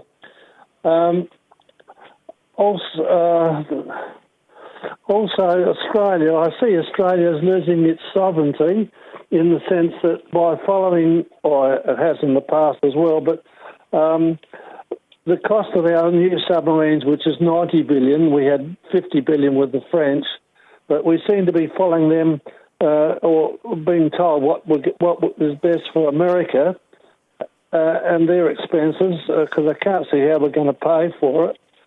So what's in on it the for Belt and Road Initiative, Bruce? What's in it for the new expenditure? Bruce, what's in it for Australia? It's difficult for me to see what is in it for Australia, but then it was difficult for me to see what was in it for Australia joining the Vietnam War. Why does your political class keep doing these self-harming things? Well, we have a very good alliance with America, actually. It's just that as you grow up, I think we paid our respects to America as far as following them into unnecessary backing for sanctions and wars and starvations, etc. And it's time for us to still keep our relationship alive, but we should not have to be told where to go, what to do, and. But isn't this a kind of, Bruce, isn't it a kind of schizophrenia? China is Australia's neighbour. The United States is countless thousands of miles away. It is not ever going to come to the defence of Australia, against whom, in any case, I'd be struggling to find. Isn't this all about Australia clinging to its Anglo-Saxon settler origins? Possibly so. It applies not only to Australia, George, it also applies to England as well, and those, in the 4 or 5 countries that are involved. On the other side of the coin, just like to mention a couple of things which are important. There's in November, there's 2 large ports coming in Africa. The one is the port of Algiers, which will handle up to 25 million containers once it's set up. That opens in November. Now, the Long Beach port in Los Angeles or in California handles 20 million cases. And also, too, there's a large port to handle iron ore coming out the back of the Congo. That opens up in November as well. So that will allow another outlet for iron ore to go into China of a very high grade. There's... Fair points, Bruce. You've done well. No need to be nervous. Call any time. I know it's the middle of the night in China, so thanks especially in Adelaide, in Australia. Let's hear from Michelle in Slough. Go ahead, Michelle. Michelle, are you there? Hello, George. Nice to hear from you again. Go ahead. Hello. I give you a quick call because obviously this week there's been an awful lot in the media about Wayne Couzens. But I also want to draw the parallel or the connections between the Wayne Couzens case and Julian Assange. Do tell. Right, well, obviously, initially, Julian Assange was hiding or avoiding Swedish charges for a crime or a sexual crime that would not have been... I've lost Michelle. Has everyone lost him? Lost her? Sorry about that, Michelle. Do call back. Christopher Raymond says, Pink Floyd is the real deal. Love you, Roger. And Johnny Ingliski says Rodger Waters was the soul of Pink Floyd, the same as John Lennon for the Beatles. And Crowhawk says politicians should have to display their corporate sponsors' logo. And Pat Brannigan says the judge was always going to send Donziger to jail. This was a kangaroo court. And Holly Stewart says this is all federally illegal, up to the next in violation of federal law. This is a disgrace. The world knows what they are doing. And Jack Klugman, the feds actually declined to prosecute. Yes, they did, as Roger pointed out. And Two's Time says the Stephen Donziger case is an outrage. The US should be ashamed of itself. What happened to the Constitution? Tweet the ambassadors or even the president.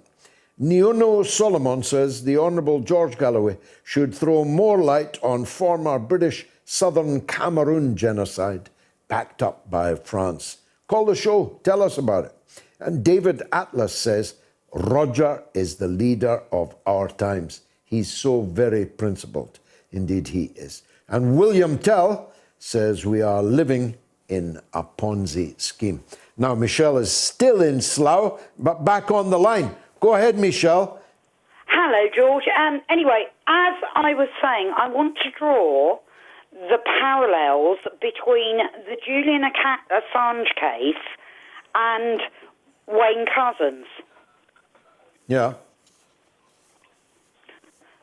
Yeah. Hello? Yeah, keep going. Right. Well, my concern is that the case of Assange, he was held in arbitrary detention for years over something that would never have been a crime in the UK. Now, Wayne Couzens, on the other hand, is now a convicted murderer and rapist who actually used police identification to pull a woman off the street, had a long history of crimes, which are clear-cut crimes in the UK. He entered the police force from the Civil Nuclear Constabulary. The Civil Nuclear Constabulary, of course, is a private entity. It's not the police, it's privately funded by the nuclear industry. They vetted him. He wasn't vetted further before he went on to the police. But the sites that Wayne Couzens was at were actually sites like Aldermaston with the Women's Peace Camp, with activists. So that actually makes the thought of where that man has been for the last 20 years, and I believe it was approximately 20 years ago when it was flagged that as a 23-year-old, he was dating a 13-year-old girl. He already had convictions before entering the police, and yet we've held Julian Assange, an innocent man, for years. Well, the case of Wayne Couzens could scarcely be more serious. The horrific murder that he committed may not be the only murder that he committed. He certainly committed a string of sexually related crimes prior to his murder of that poor young woman that was fooled off the street because of people's natural tendency to believe a police officer who's holding out his warrant card in your face. It is an utterly miserable series of failures. It is criminal negligence. The Commissioner of the Metropolitan Police, if she had a scintilla of honour, would already have resigned. And people know my views about her. I don't believe she should ever have been the Commissioner. That dream died with Jean-Charles de Menezes, the innocent Brazilian electrician, cruelly shot dead, 5 bullets in the head on the floor of a London Underground train, having been mistakenly taken for a suicide bomber. Cressida Dick is unfit for public office. And it is a matter of eternal shame on the Mayor of London, Sadiq Khan, on the leader of the Labour Party, Sir Keir Starmer, QC, on the Prime Minister, Boris Johnson, and on the Home Secretary, Priti Patel, that she continues not just to cling to office, but has had her contract extended. The scandal over Wayne Couzens would bury any normal career in the police service and indeed in those that appointed her and continue to repose confidence in her. Michelle, thanks for that call. Now, where am I? I'm on question 4. In 1941, US President Franklin D. Roosevelt approved the country's atomic weapons program. What was it called? A, the Manhattan Project, B, Armageddon, C, Ultima. Answers after the break. Radio Sputnik.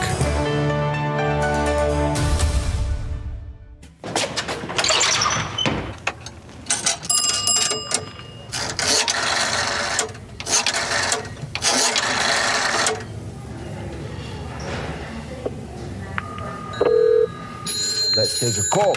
Go ahead, Kenny. Hi, George. Yeah, I just want to talk about the trans issue that you were speaking about earlier. Yeah, I've got go a book in front of me by Douglas Murray, and he's got a paragraph here that I'd just like to read out, if that's okay. Oh, yeah, go ahead. Okay. I was standing on the corner at a quarter. All right, I'll get him off. He's a nutter. He's a nutter.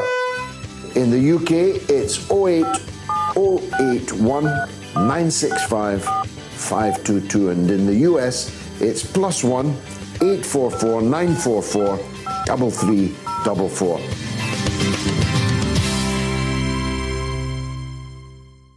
Tough questions are the most powerful weapon we have.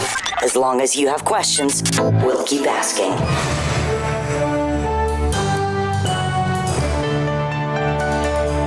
Radio Sputnik. Telling the untold. It was, of course, the Manhattan Project, though it may turn into Armageddon one day. Who is the biggest disgrace in the royal family? Lord Mountbatten, Prince Andrew, or Henry VIII? You can vote on my Twitter feed, on my YouTube, and on my Telegram. Now, lots and lots of social media. I apologise, I won't get through anything like all of it.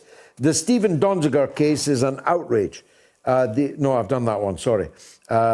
David Atlas says Rodger Waters is a leader of our times. He is indeed a very principled man.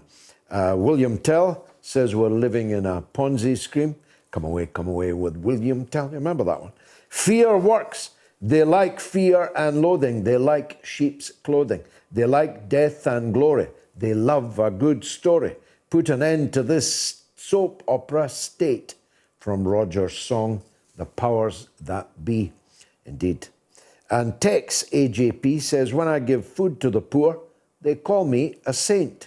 When I ask why they are poor, they call me a communist. That's from Heldar Karama, the Brazilian Catholic Archbishop. And here's William Tell back again. He did come back with William Tell. Where is George Monbiot on this, I long ago ceased to care. And Michael Curry says, Rodger Waters is a human being human. I think that's really important. You see, I'm not familiar with the bank balance of Rodger Waters or the life that he leads, but I think I could safely say that Rodger Waters has no need to give a toss about any of this. This man is a music industry legend. He could be, like most of them, hanging out in Malibu, in the King of Jordan's pad, for example. He could even be on one of these islands where all these financial secrets are concealed. He could live the life of Riley. But almost on a daily basis, Rodger Waters is struggling and fighting for justice and for what is right when he has no need to at all. Don't you think that is really something special? I've made this point before. If you saw the background from which I came, it would be of no surprise to you at all that I became the man of the political stripe that I became. Because I had to. I really had to get shoes without holes in them, get trousers that didn't show my backside. I really had to be a part of the left and trade union movement. But Rodger Waters has none of these needs. And I think it is more to his credit that he struggles so incessantly for justice. Let's hear from Jalal in Manchester. Go ahead, Jalal. Hello there, George. Nice to hear from you. George, why is it that in all reports regarding the 13 soldiers that died at the Afghan airport, only concentrates on those 13 soldiers and no mention of the 100 and something Afghans that died? Nowhere. 200, I think. A week after, whatever the number, whether it's 10, 20, 300 or 3,000, there's no mention in the media about those poor souls. The only mention is the 13 soldiers. And there's no mention... Well, look, Jalal, I can answer it really quickly. The blood of some people is more valuable than the blood of others. The blood of occupation soldiers in Afghanistan is worth many times, exponentially more, to the power and their media echo chamber than is the blood of hundreds of Afghans. But there's a second reason why a veil has been drawn over that entire episode. It has disappeared from public discourse, that episode, at the gates of the airport for two reasons. First of all, the vast majority, some 7/8 of the people who were killed that day were not killed by the lone suicide bomber from ISIS Khorasan. They were killed by American soldiers who opened fire absolutely randomly into the crowd and killed 200 people. That's why they originally said there was 2 suicide bombs, one of them at the Baron Hotel. Then they had to concede that there had only been 1 suicide bomber, and that one suicide bomber carried a payload that could only have killed, in the proximity in which he operated, a very small number of people, including the 13 American soldiers. That means 180 or more poor Afghans were killed not by the suicide bomber, not by ISIS, but by the United States Armed Forces. So they have to cover that up.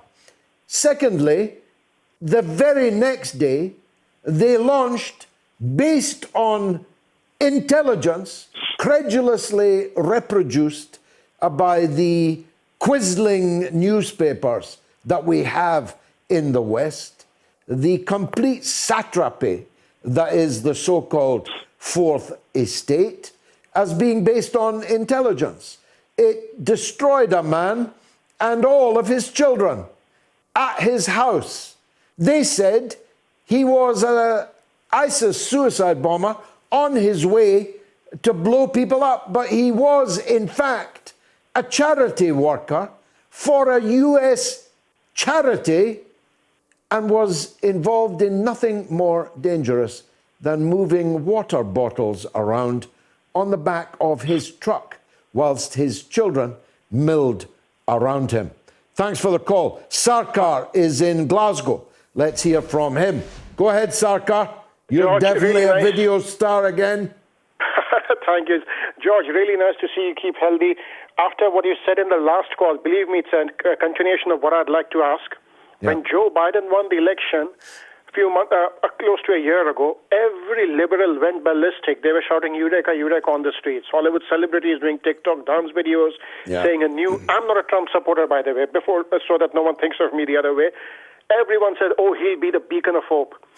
He has, the only thing which he has done different from Trump is not continue the Mexican wall. But what he has done is that if Trump abused Mexicans, the way the foot soldiers got on the horses and chased out the people of Haiti, even Trump would be laughing in glee.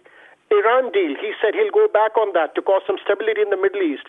Iranians are still waiting because that was Joe Biden's election manifesto. He has annoyed people from the European Union.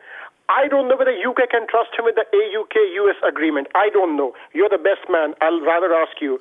Well, most kind of you to do so. I think the AUKUS, Australia, UK, US agreement is a complete hysterical overreaction to a non-existent threat from China.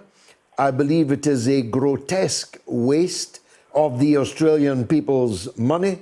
I think the sight of the two pedalos from Australia and Britain pedaling alongside the US gunboat diplomacy is a degrading and demeaning and potentially fatal mistake. But here's the rub. I'm not sure it's ever even going to happen. There'll be a lot of dollars generated for the military-industrial complex, no doubt. But as China is not even remotely a threat to either Britain or Australia or the United States, I find it very difficult to understand what it's all about. It's certainly royally shafted Macron. The French government, state, humiliation will not easily be lived down.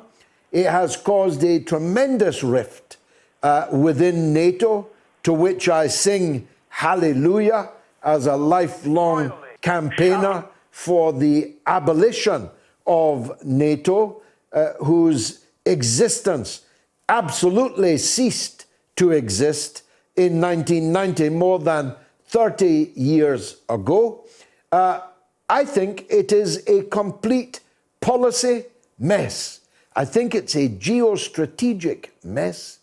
And by the time these submarines, if they are built, are finished, China will be by far and away the most important, most powerful country in the world, the leading economy in the world, with the leading military in the world, in alliance with Russia, which is already the second most important military in the world. The alliance of China and Russia is unbeatable, absolutely unbeatable in any battlefield, on land, sea, or air.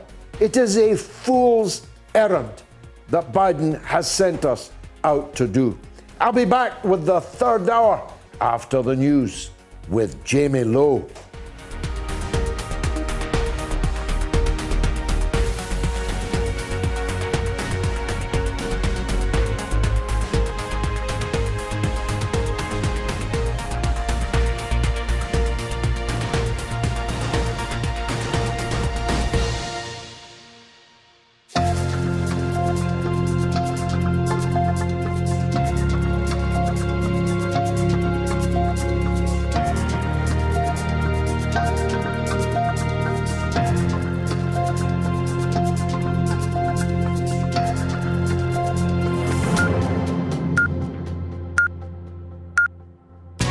Radio Sputnik News. Boris Johnson has refused to rule out again increasing taxes, although he said he was a zealous opponent of unnecessary tax rises. The British Prime Minister was speaking on the first day of the Conservative Party conference and just 3 weeks before Chancellor Rishi Sunak announces his annual budget. He also admitted that the UK is in a period of adjustment after Brexit and COVID as the country faces petrol shortages and supply chain issues. A lack of HGV drivers and high demand plunged the UK into a fuel crisis last week with lengthy queues and closures. Worries also persist about the cost of living as food and energy prices rise alongside cuts to universal credit. But Boris Johnson insisted his plan for a higher wage, higher skilled economy would offer a long-term solution. He said, quote, "There will be a period of adjustment, but that is what I think we need to see." He would not say if supply issues would affect Christmas, but later told reporters he was, quote, "very confident the festive season would be considerably better than last year." Petrol supplies are still not getting to London and South East England, with more than a fifth of forecourts still dry, retailers have said. The Petrol Retailers Association said that it hoped that the army driving tankers would help to increase fuel deliveries, but it said, quote, "The crisis is virtually at an end in Scotland, the North and the Midlands." The Prime Minister Boris Johnson earlier did not rule out supply chain problems continuing until Christmas. Brian Maddison, chairman of the association, said, quote, "The fuel is still not going to the pumps that need it most in London and the South East. Maddison said that his association, which represents nearly 5,500 of the UK's 8,000 fueling stations, was, quote, "disappointed that no concerted action is being taken to address the supply problems in the south." Every police officer in the UK should be re-vetted following the sentencing of Wayne Couzens, a former senior Metropolitan Police Chief Superintendent has said. Parm Sandhu said she had, quote, "real concerns." More people with questionable backgrounds had been missed under current vetting procedures. She spoke after Couzens was given a whole life sentence for the kidnap, rape and murder of Sarah Everard. The 48-year-old serving Met officer abducted Mrs Everard under the guise of an arrest as she walked home from a friend's house in South London on the 3rd of March. The world's longest undersea electricity cable transferring green power between Norway and the UK has begun. The 450-mile cable connects Blyth in Northumberland with the Norwegian village of Kvidal at full 1,400 megawatt capacity. It will import enough hydropower to supply 1.4 million homes, the National Grid said. It added that the £1.37 billion joint venture with Norwegian power operator Statnett would help the UK reduce carbon emissions by 23 million tonnes by 2030. Thousands of paedophiles have operated within the French Catholic Church since 1950, the head of a panel of investigating abuses by church members says. Jean-Marc Sauvé told French media that the commission had found evidence of 2,900 to 3,200 abusers out of a total of 115,000 priests and other clerics. Quote, "That is a minimal estimate," he added. The commission is to release a lengthy report on Tuesday. It's based on church, court and police archives, as well as interviews with victims. The independent inquiry was commissioned by the French Catholic Church in 2018, following a number of scandals in other countries.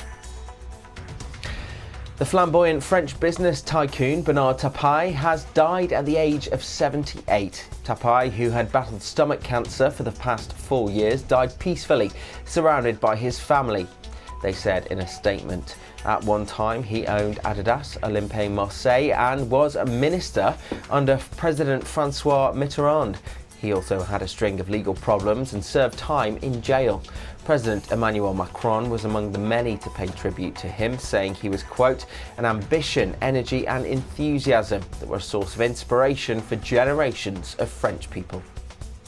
A bomb has exploded in the entrance of a mosque in the Afghan capital, Kabul, leaving a number of citizens dead. According to the Taliban, the blast happened as a memorial service was being held for the mother of Deputy Information Minister Zahibullah Mujahid, who later tweeted the attack had claimed lives. Those killed were outside the gate of the Edak Mosque, as Taliban spokesman Bilal Kamil said.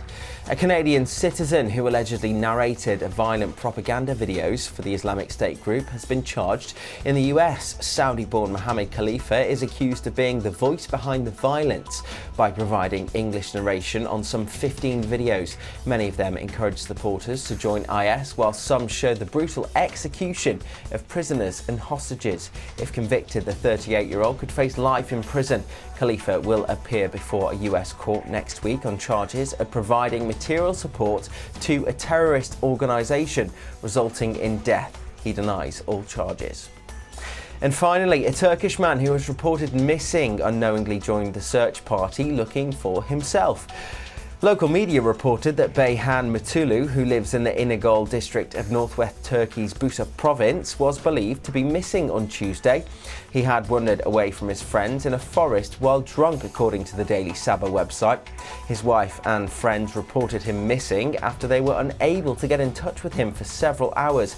Mutulu, aged 50, later joined a group in the area who were helping the authorities search for him. When members of the search party began calling out his name, he replied, "I am here." The authorities then took his statement before driving him home. And that's the latest here on Sputnik News. I'm Jamie Lowe.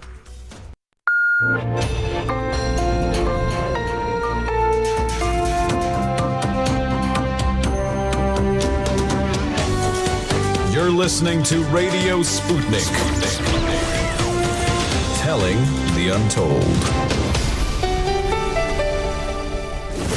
Welcome to the Open University of the Airwaves with George Galloway, only on Sputnik Radio. Almost like being able to attend your own funeral, that one, or reading your own obituaries. A man joins a search party before discovering he was the person they were searching for. What action will be taken following the Pandora Papers leaks? A, prosecutions. B, loopholes closed. C, nothing. You can vote on my Twitter feed, on my YouTube, and on my Telegram. And here's a point that Crowhawk makes that I made earlier to Rodger Waters, who concurred. I think they will eventually abandon the Assange trial. The trial has served its purpose to serve as a warning to anyone thinking of doing the same thing in the future. Now we're joined by the coolest commentator of them all, the finest independent political commentator in America, Garland Nixon, to talk about all things American. But I suspect Garland will not get much further than Trump and Biden and their respective families. Thanks for joining us. Let's talk about the families first. Melania, there's a new book about her. Who knew she was interesting enough to get a whole book out of her? Is she? Well, this is a tell-all book. Apparently, Melania and her press secretary didn't have the finest of relationships. Her press secretary has written someone has written a book under the name of her press secretary, and it's due to come out Tuesday. And it appears to be a tell-all book. I suspect she'll make a mint because there's still an element in this country that they live and die to hear the word Donald Trump, and I mean that from a negative. You know, they hate Trump, so anything about him, his wife, his family, whatever, that will be out. From the tidbits that I've seen about it, it looks like kind of like a soap opera. You know, it looks like something that the people who are concerned about Trump from the perspective of him as a phenomenon and they hate him, they'll eat it up. Those of us who want something substantive are going to look at it and yawn. Yeah, I mean, it's funny that you're supposed to be a republic. It's supposed to be monarchies like this one here in Britain that care about what the wife of a ruler or a husband of a ruler do. But there is an element in the United States that kind of misses the idea of royal families, isn't there? Yes, and additionally, what we see now in American politics is very much the politics of personality. Since our parties are so closely aligned for the major issues when it comes to war and Wall Street, what they have to do is focus on individuals, focus on people, focus on things other than policies. So our parties and our media push the politics of personality so they don't have to discuss the significant policy issues, and everyone will figure out that we've got two parties masquerading as one. It is, of course, a matter of public interest when the son of the now president is revealed from his own laptop to have been up to his neck in highly lucrative dealings with a foreign government, which is effectively now a satrapy of the United States, and thus a client of the American president, is revealed from his own laptop to have been sunk in the mire of, in the gore of self-enrichment. But it's even more important when the entire media of the United States and the big tech giants conspire to ban any discussion in the run-up to the presidential election about the contents of Hunter Biden's laptop, declare it to be Russian disinformation, and then when President Biden is safely ensconced in the White House, it turns out all to have been true. Discuss. Well, if I may take this as the perfect opportunity to segue into something that I believe is closely related, and that is Donald Trump has filed a lawsuit in Florida to get back on Twitter. He's made an argument, and I'm going somewhere with this. These are related. So he's made an argument that his First Amendment rights are being violated by Twitter, which normally the argument would fall flat simply because Twitter is a corporation and it's not the government. However, because he's also arguing that Twitter acted on the directive of Congress and that Democrats in Congress threatened Twitter, they threatened to take legislative action against Twitter if they didn't, I think he can get somewhere with this, as opposed to normally it's going to be thrown out at the first stop. And here's where I'm going with this regarding Hunter Biden. In the event that Donald Trump is allowed to pursue this lawsuit, we have something in the United States called discovery, wherein he can ask the the defendants for all information related to his case. He can then start digging into Twitter, and in particularly communications between Twitter and members of the Democratic Party, both unofficially and officially, basically anything. And I believe that if Donald Trump's lawsuit is able to get information, get all of the communications between Twitter and the Democratic Party, the Democrat leadership, et cetera, that he's going to find a whole lot of stuff in there related to Hunter Biden, et cetera. So I'm very excited about Donald Trump's lawsuit, not because I'm a Trump fan, I'm the opposite of a Trump fan, but because I do want to see some information come out regarding the communications between the Democratic Party and Twitter, because I believe it's quite extensive and it will be shocking to the conscience of most Americans. Well, lots of people are described as conspiracy theorists, and some of them are. But those of us who alleged there was a conspiracy to suppress true facts and information that was on Hunter Biden's laptop are now fully vindicated already. It was his laptop. It was not Russian disinformation.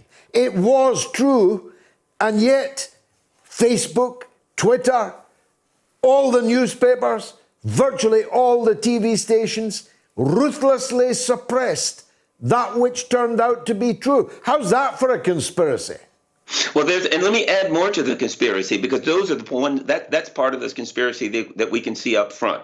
But add the FBI. Let's not forget, the FBI admitted that they had that laptop hard drive a year before it came out in the public. So that means that during the Ukraine incident, where Donald Trump was brought up on trial for the call he made to Ukraine, they knew that there was merit to Donald Trump's claim about Biden in Ukraine. They held on to it. So the FBI had full knowledge that these things were true. They also allowed a number of intelligence officers to come up with some crazy argument that went in Politico, where they said, well, this has all the earmarks of Russian disinformation. So the fact of the matter is, I think, in the same way that the FBI was deeply involved in working with the Clinton campaign on Russiagate, the FBI was also involved with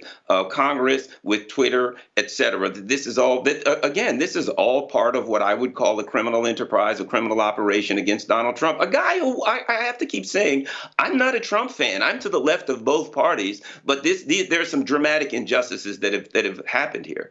Now, Biden's opinion poll ratings have begun to slip, haven't they? Well, yes, and to me, it's obvious why. A number of things, and two things I'll say. Number one, because Biden was exposed as a liar. I mean, during his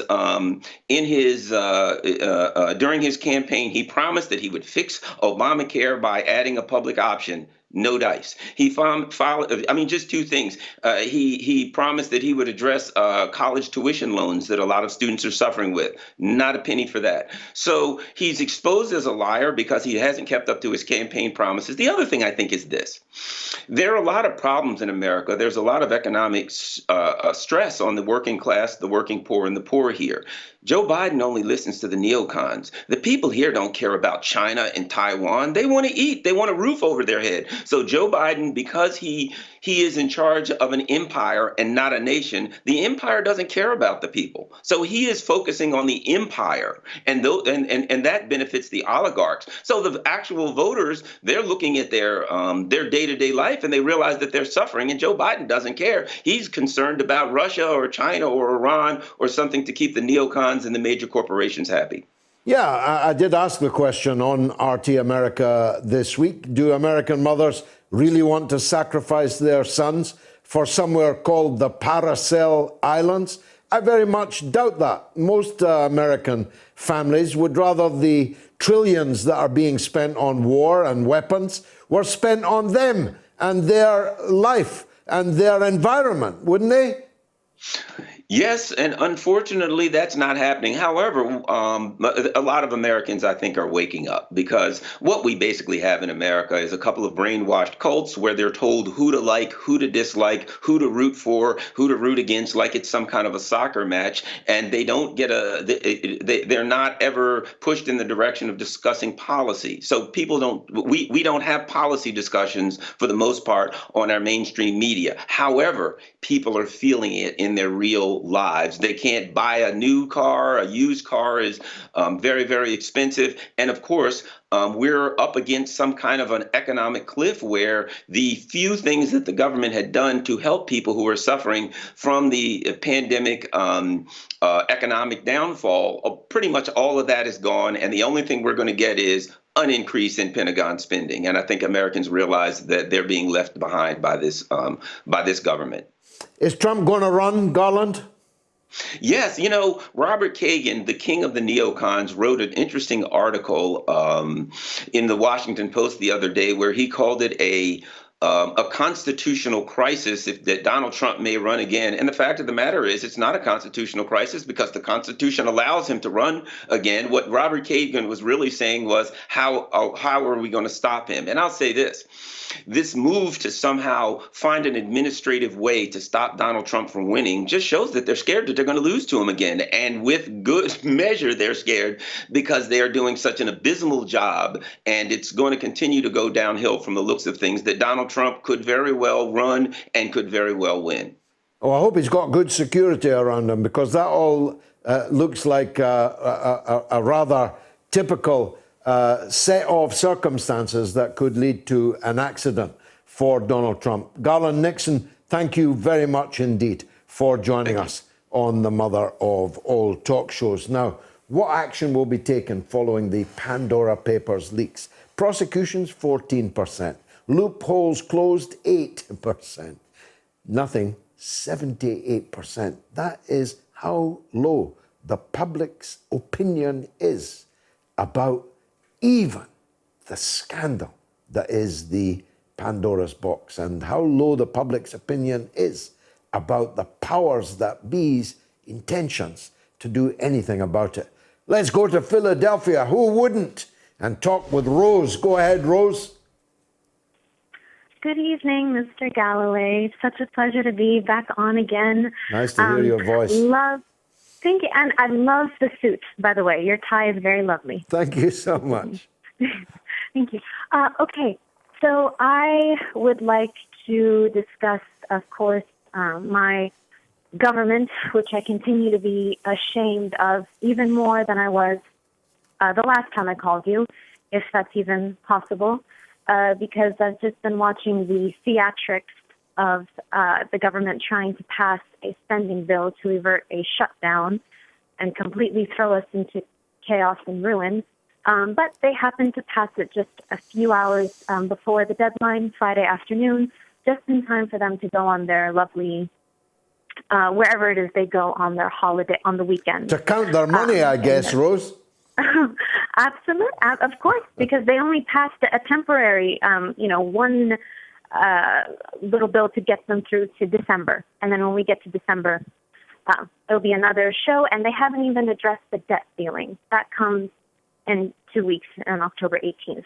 So we have that to look forward to, which again brings me to my next point, which is that we so-called leftists in my country really need to stop glorifying the Democratic Party. They are completely in tune and on the same side of the Republican Party when it comes to the worst, most vicious policies, everything from funding apartheid Israel to increasing the sanctions on Venezuela and Cuba and so on. And speaking of Venezuela, I wanted to call a couple of weeks ago when the UN was in town, just a few hours away from me, because I really felt the absence of Hugo Chavez, a great leader who stood up for all oppressed and poor people. And who famously set the General Assembly alight with his wonderful speech. I was in New York when he was there. He had been denied security. His security were not allowed to accompany him, so he went without security to address a black church and walked around the streets of New York being lionized by the public. He was someone really special, Rose. Of course, I think you said once that in Venezuela, the only protection he ever needed was from his people not to trample him because of how much they loved him. He would have been kissed to death. It was amazing. Amazing. He would have been kissed to death. Yeah, he was. Fantastic. Yes. So just educate me, Rose. I should know the answer to this, but the last time I looked, the Democratic Party controlled the White House, the Senate, and the House of Representatives. So how come they can't get their spending bill passed? Well, I believe several reasons under the table, and those that are pretty obvious. There are the moderate Democrats, is what they call them, moderate Democrats versus progressive Democrats, who don't want to give too much to the people because, as Senator Manchin said, that's going to just create a culture of entitlement. So I guess it's just better to let people starve and stay on the streets, as we have many homeless people in my beloved city, Philadelphia. Let them eat cake on the streets of Philadelphia. And many of them are in the pockets of the fossil fuel industry and the big corporations as well. And again, it just continues to, they try to twist it in a way that just keeps Trump and the Republican Party in the evil. They've been focusing a lot on the Texas abortion law these past couple of weeks. Now, of course, I don't agree with the law, but they are just using it as a cover for their own, for the Democratic Party's own shortcomings and failings and treason to the people. Rose, you are such a wonderful caller, but I need to press on because James in Cheshire wants to defend Henry VIII. Doesn't happen often. James, go ahead. Hi, George. How are you? I'm good. Good stuff. Tell me. Right, okay. Well, I think you're being a little bit unfair to Henry. I'm being a little bit unfair to Henry VIII. Said no one ever. Go on. Well, I am. Well, go on. At the end of the day, he did what he had to do. He was in, it was a different What, time. murder his wives? Well, the thing is, it was a bit far, I suppose, but we're contrasting it now. Chopping the heads off your wives? It was really, yeah. I mean, I'm not defending that. The whole thing was it was a different time and a different place. Now, it was, he had to defend England against the Spanish, the French. He fell out with the Pope. He did what he had to do to survive, to try and get an heir. He did what he thought was best. Isn't that the alibi advanced by every tyrant in history? I had to do what I had to do? Well, no, I think you're being a little bit broad. I had to do what I had to do. No, you can't compare him with, say, Stalin. You can't compare him with Hitler, or dare I say, Tony Blair. That's an unfair comparison. At the end of the day, you look at what he did in the time. He had to keep people in line. So it was, including his wives. Including his wife. I mean, it's not great, and and whatnot, but it's not great, says James in Cheshire, cutting your wives' heads off. That one will live. James, thanks for it. Matteo is in Hawaii on Afghanistan. I wish I was in Hawaii. Matteo, go ahead. Hello, George. Thank you for taking my call. Welcome. I want to talk about Lieutenant Colonel Stuart Scheller, a name that cannot be allowed to be swept under the rug. He is currently in the brig in solitary confinement, while the top brass, Secretary Austin, General Milley, and General McKenzie in Washington are smug. They just testified a couple days ago that they were in the room when they informed the president, who is the commander-in-chief of the military, that he should leave at least 2,500 troops in Afghanistan, and that if he didn't, then the Afghanistan government would collapse. He was informed of this, and yet he still made the decision that he made. And here's the major problem that I don't think people are actually looking at. And it's a lesson learned from a movie called A Few Good Men, where two Marines were put on trial for carrying out an order, a code red order, which led to the death of another Marine.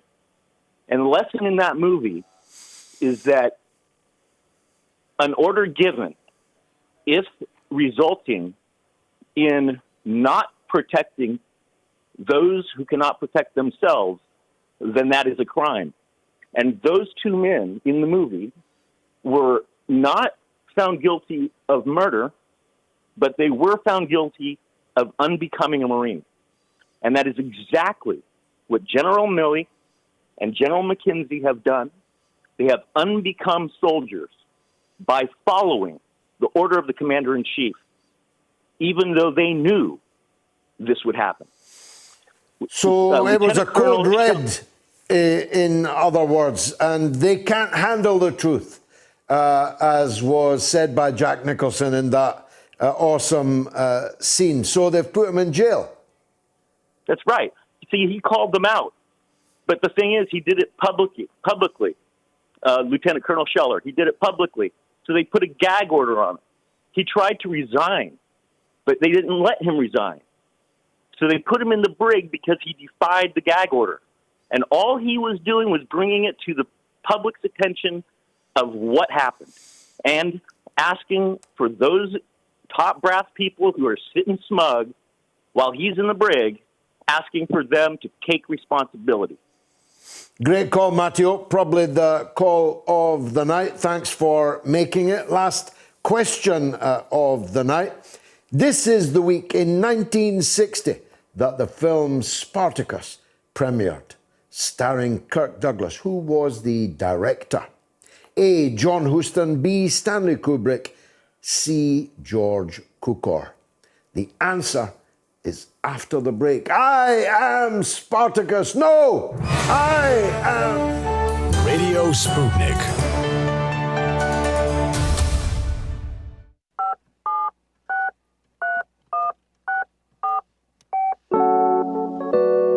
Tom says after independence we could choose the government we want.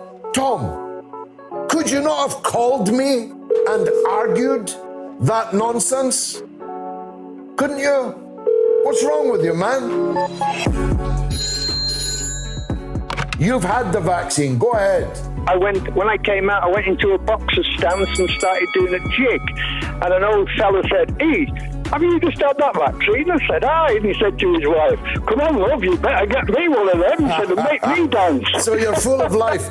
And Ben says, could Scotland actually do better autonomously?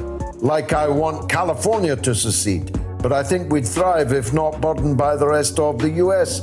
How very revealing of you, Ben. How utterly revealing of you. And Philip says, how any Labour or Tory supporter has the nerve to say the SNP are corrupt is beyond me. Why do you people not have the guts to call up instead of cowering behind one single name on social media? There's a lot of people in Bradford who won't be taking this antivirus due to religious grounds. Simon, what do you mean by religious grounds? Religious grounds, I mean, many Muslims, for example, have issues with regards to this vaccine. Certain tell me what issues? What issues? Well, for example, pork. What does pork have to do with this vaccine? You're kind of, again, you're clouding the issue here. There's the religious... I'm not clouding the issue. You said pork. Of course you said pork. But Simon, there's other things which are you yourself a Muslim? It doesn't matter whether I am or not. It does, because you are purporting. No, it does. It's justified for people to ask that. Be quiet for a moment, please. No, I won't. It's justified. Well, you will, because I'll turn your volume down. This is dangerous, reckless, ignorant, and potentially fatal nonsense. Get out of my sight and don't come back.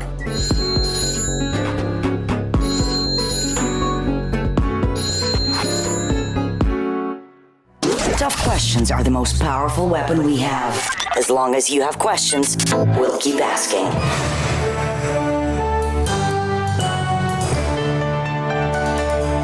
Radio Sputnik. Telling the untold. Well, some very dramatic breaking news, I'm afraid. Sky News is reporting tonight that a Metropolitan Police officer will appear in court tomorrow morning after he was charged with rape. PC David Carrick, who's 46, is based within the Met's Parliamentary and Diplomatic Protection Command, an armed command, of course, and was charged earlier tonight. He was off duty in Hertfordshire at the time of his arrest and was suspended yesterday by the Met Police. A referral has been made to the Independent Office for Police Conduct. The Commissioner, Cressida Dick, said, and I quote, "I am deeply concerned to hear the news today that an officer from the Met's Parliamentary and Diplomatic Protection Command has been arrested and now charged with this serious offence. I fully recognise the public will be very concerned too. Criminal proceedings must now take their course, so I am unable to comment any further at this stage." Wow! James Giles, the sorcerer's apprentice, the wisest 20-year-old boy in the entire planet. James Giles joins us now, remotely this time. James, thanks for doing so. It's a pleasure. Let's start with that breaking news.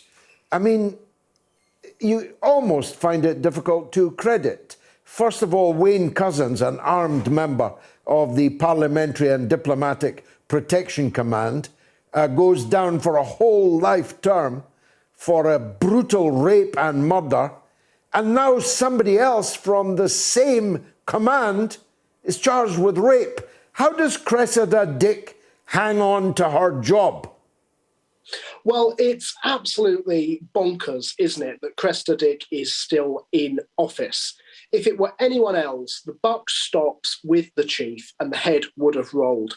So quite why Cressida Dick is still in post, I don't know. If she had an ounce of dignity and humility, she would accept that she's not up to the job, and she surely would have gone, if not during the sentencing of Wayne Couzens, then surely now with this latest story. And we may well see increased pressure on her this coming week to do so from perhaps the Home Secretary, the Mayor of London, both of whom thus far have stood by. Yeah, that was my next question, James. I mean, it's extraordinary enough that she has not seen fit to resign, not just over these cases, of course, but as long as your arm is the indictment, not criminal, but public opinion indictment against her. What is more extraordinary is that politicians who have to face the electorate periodically have continued to back her. Well, it is. And what baffles me about London is that since Sadiq Khan came to office in 2016, crime has risen exponentially. Violent crime is up over 50%, and yet the electorate still voted him in with a massive mandate. And, you know, there must be something wrong here, that crime doesn't seem to be in London a big issue on voters' minds. Perhaps it's just something that they've come to expect living in a big city. Well, that's what Sadiq Khan said, wasn't it? Yeah, absolutely. I mean, there must come a day of reckoning for these things. I mean, crime is an ever-growing issue, not just in London, but elsewhere too. And if the public can't have confidence in the police force, then what hope is there? You know, who watches the watchman? James, I was sat in a restaurant near here earlier this evening, before the show, minding my own business, when four young, and I mean very young, I mean definitely under 18, young black boys wearing the dog's bollocks, absolutely everything from top to toe, brand new, top brand, started for no reason at all, battering on the plate glass window, launching themselves at the plate glass window, kicking the plate glass window. A couple sat behind me who they appeared not to know, and there was no particular reason for it. Then when the window didn't break, they took a bottle and threw it at a random passing car going by, and then ran off. You know where that restaurant was? Literally next door to MI5, bristling with cameras. The whole area, because of the marathon, was moving with police officers. Yet these youths couldn't care less about the chance of being caught and punished. I thought to myself, this is a metaphor for London today. It's four of the reasons why I've left London. Yeah, absolutely. And you know, police seem more interested in attending PR exercises than actually getting on with the job, which is policing. You know, there are crimes reported daily where the perpetrator has admitted, I'm thinking particularly of vehicular crime, where, you know, someone will have caused damage to someone else's property. They've admitted as such. The insurance process then obviously takes its place.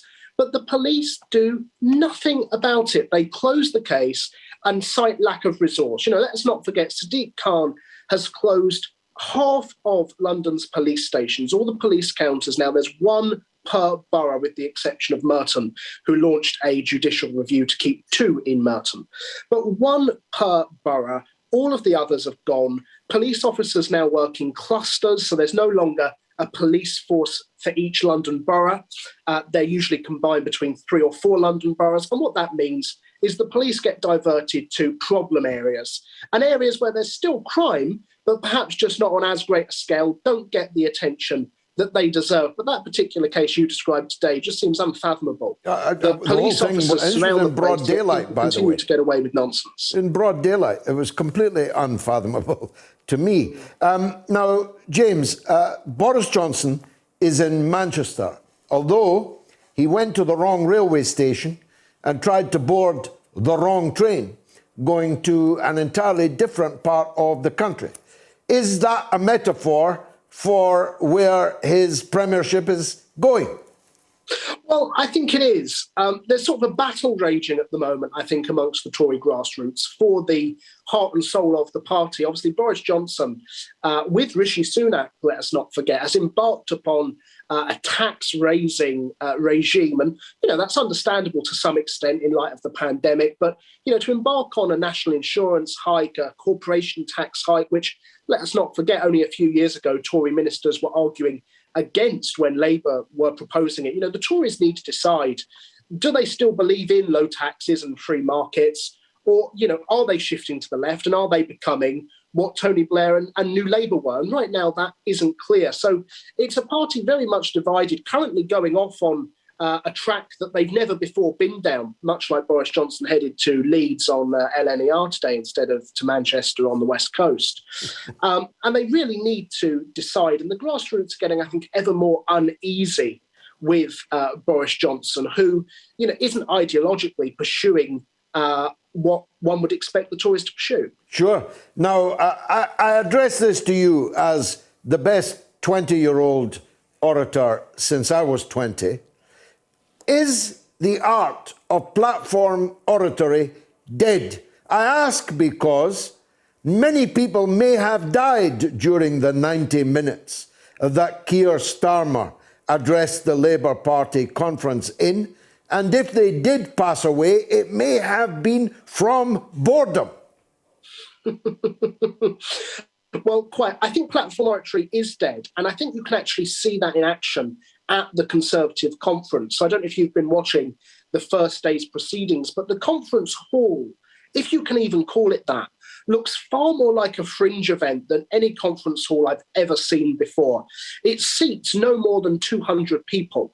And I think part of that is because obviously in past years, when you've got less prominent ministers speaking, the halls appear empty. And that's a rather embarrassing image for the party. So the conference hall is really just a conference room. It's no bigger than the rooms of some of the fringe events.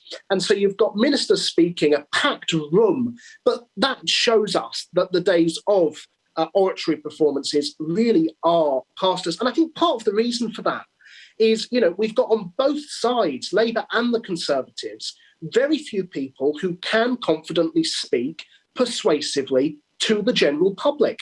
I think people are caring far less about party conferences than they used to.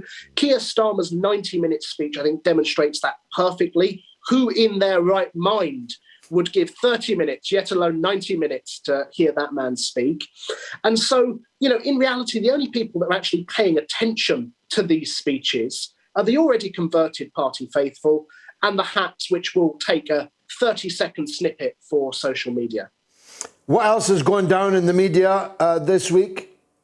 Well, of course, it would be remiss not to mention the huge papers that were leaked today, the Pandora Papers, which are the biggest leak ever of their kind. Obviously, we've had the Panama Papers, the Paradise Papers before this, but they both came from just one firm at a time. This is 14 different sources that's revealed a huge amount of highly embarrassing information. I mean, there's over 300 public officials in over 90 countries that are named in these papers. So I think that's going to dominate the headlines, certainly for this coming week, if not further. What about the Blairs? Well, I mean, that is a huge story in itself. So, of course, Tony Blair buying or setting up, it's complex, this, isn't it? But they know how to do it. You've got Tony Blair wanting to buy an office for his wife in the heart of London, £6.5 million. Nice if you can afford it, of course. Quite a law But office. instead of paying the stamp duty that, you or I would have to pay if we were purchasing a property, they set up a company in Britain which in turn purchased the overseas company owned by a Bahraini minister, which then transferred ownership to their British company, if that makes sense, which means that they've avoided, technically legally, but morally, of course, completely improper, they've avoided paying over £300,000 in tax to the British taxpayer, which, when you consider, Tony Blair was Prime Minister, he was, in principle, the top public servant of the land. That is really morally questionable and objectionable, but that's no surprise given Tony Blair's history in government, surely. Well, the taxpayer is still paying for the personal protection of Tony Blair. Well, absolutely. I mean, the least they could do is pay their fair share. Here he is, advertently or inadvertently, robbing the British taxpayer of in excess of £300,000 in tax. James, thanks. I wish we had more time. Look forward to talking to you again next week, but I've got calls backing up here, so I hope you'll forgive me. James Giles there. Now, John in London is up next. Go ahead, John. George, good evening from here. Good evening, sir. Thank you very much, George Galloway. You've been a wonderful man, to be honest. And then I've been following your show every time you come on board. And then thank you. I do appreciate every job you do. And then you stand for the truth. And we appreciate you so much. And I say keep it on. And then let the whole world knows. And what is going on around in the world right now. But George, there is something I want to call your attention, which is very, very important. Yeah. And what it is the genocide that is going on in Nigeria now. It seems like nobody is talking about it. Everybody just keep what genocide, John? Tell us about it. Right. There's in Nigeria. Yeah. There is the government of Muhammadu Buhari. Yeah. And which came in power in 2015. Yeah. But before then he came in power, he has been running for the election, and then the country have been rejecting him to become the president. But in sometime in 1982 or 82, 85 thereabout, he overthrew a legitimate government, which is the government of Shehu Shagari. He overthrew him by coup. So he led a coup. He was the head of the military at that time. Yes. He led a coup and overthrew a legitimate government, and then he become a tyranny to the people of Nigeria. And then since then, he was overthrown as well by Babangida himself from the northern Nigeria. And then he was sent to the prison, which later on they pardoned him somehow. But right now, since then, he's been trying to come back to power, and then the country have been rejecting him. So what happened is, there's the former president of Nigeria, Goodluck Jonathan, which accidentally come in power through the death of Yar'Adua.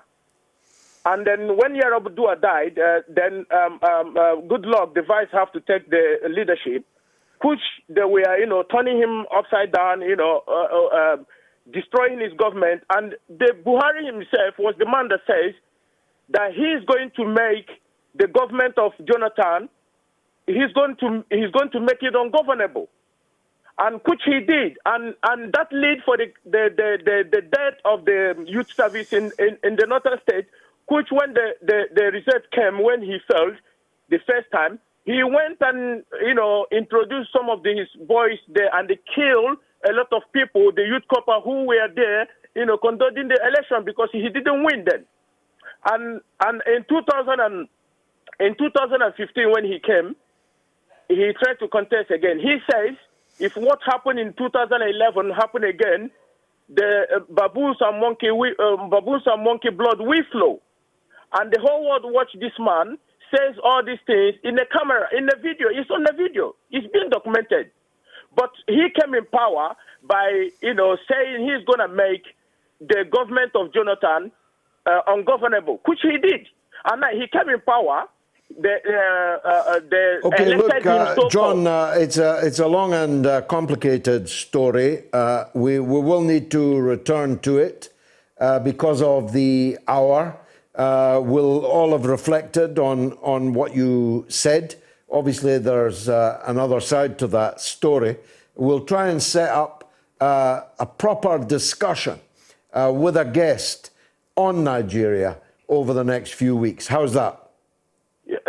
George, I will appreciate that. And the thing, my own point of view right now, George, you have to put your eyes on Nigeria because there is a ethnic genocide going on by the Fulanis, killing the indigenous of Nigeria. And okay, I promise you I'll put my eyes on it. I just promised that. John, thanks for that call. New caller, this time, Nixon in Worksop in England. Go ahead, Nixon. Well, it's an honour to speak to you. You're an absolute legend. Thank you, sir. And it was just something that popped in my head because I've been thinking about something similar but on a different tangent. And it was to do with the China, sort of Russia hold over the world, as it grows and grows and grows. And I had in my head something slightly different, and it's to do with Brexit allowing us to... Now, what I would suggest is, if I can just sort of play out what I would say would be what I believe could happen, is that we would then shift our main sourcing of materials and goods to America. So America gets 2 or 3 times more manufacturing output, and then that would then go through Ireland as a distribution hub.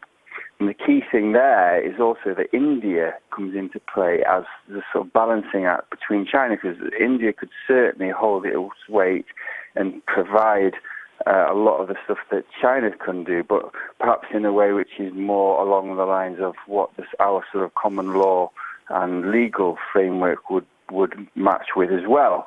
So what we have then is a situation where Ireland can become almost take over, becoming like the new Russia, becoming a global superpower in its own right, because it has that sort of global distribution hub, but it's also part of a good balancing act, and then that could make, and it doesn't even have to be a bad thing for China, because China could then focus on other things rather than, the lowest common denominator, whether it's looking for the cheapest sort of parts and stuff and blah, blah, blah. Yeah, China's long ago left that reputation behind. Huawei, for example, is one of the best phones you can have. The idea that China is merely a manufacturer of cheaper, knocked-off goods is long redundant. Apologies for that, but I still think that a point can hold where India can become a balancing. I'm not here flying any flags for any country. I want all of the world to develop and to trade with each other in amity. I wish India every development possible. But it's the same for Ireland as well. I think that could really be... But the problem is, India is being used by the United States against China, not for any reason that benefits India, but for geopolitical reasons that benefit the United States. Too late in the day for a long debate on that. Nixon, thanks for the call. Mark in North Carolina. Go ahead, Mark. Yeah, how's it going, George? All good. Hey, nice to hear from you, sir. Good. Listen, what I think is this. I think that we need a draft in this country, probably in your country, too. If you had a draft, they wouldn't even dare decide to send troops all over the world in places we don't belong. And by the way, one other thing, too. I don't think these other countries have much to worry about right now what passes for the U.S. military. There's a big purge going on. They're trying to make a lot. There's hundreds of thousands of troops that are refusing to take these clot shots, and they're trying to purge them out of the military. And these are our best troops. These are like Navy SEALs, Marines, you name it, and some of the best pilots. So there's not going to be much of a military left anyway, and whatever you do have are going to be demoralized and won't be able to fight their way out of a paper bag. Extremely interesting, Mark. We'll need to come back to that issue, the collapsing morale and numbers in the armed forces in your country and in mine.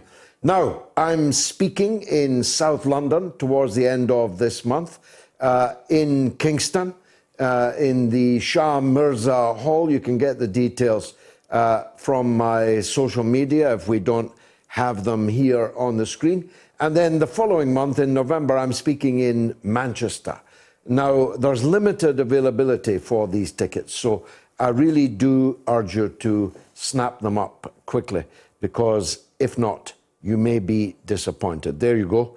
www.ticketsource.co.uk/Killing Kelly. And don't forget, you can get from Amazon the Killing Kelly DVD, and you can download it on Vimeo. So let's take what almost certainly will be the last call of the evening. She's not quite there yet, but she's the queen of radio phone-ins. She's definitely our queen. She's Her Majesty Norma in Bristol, who will be up in a minute. Don't forget to download the podcast tomorrow from wherever you get your podcasts from. Michael says Labour was killed by Tony Blair, who took the UK into war on a lie. And Olivier Bolton says, no, he's been in prison for the past 10 years. The sword of Damocles is dangling for the dark sharks. And Mike Barson says, Keir Starmer also pushed Corbyn into not accepting the British vote for Brexit. Seems he has no interest in democracy, but is an authoritarian establishment patsy. And Trippers says the bakers are sick and tired of getting all the crumbs, while the Labour Party keep all the dough to themselves. That may be the tweet of the night, but this is the call we all look forward to every week. The Queen, Norma in Bristol. Go ahead, Norma. My nephew, he lives in Sweden. He called today, and he was saying about their government, and they didn't have overall control, but at least it's democratic. You see, it might not be quite what they wanted, but they have got a system of PR, and it works reasonably well. And at least their votes matter. Now, at the Labour Party conference, the debate that nearly passed, actually, only a card vote, I don't know if you saw it, on Make Votes Matter. This was for proportional representation. Yeah, I'm a big supporter of that, Norma. Well, they had it. It was really close to vote. It was only the blooming MPs that stopped it.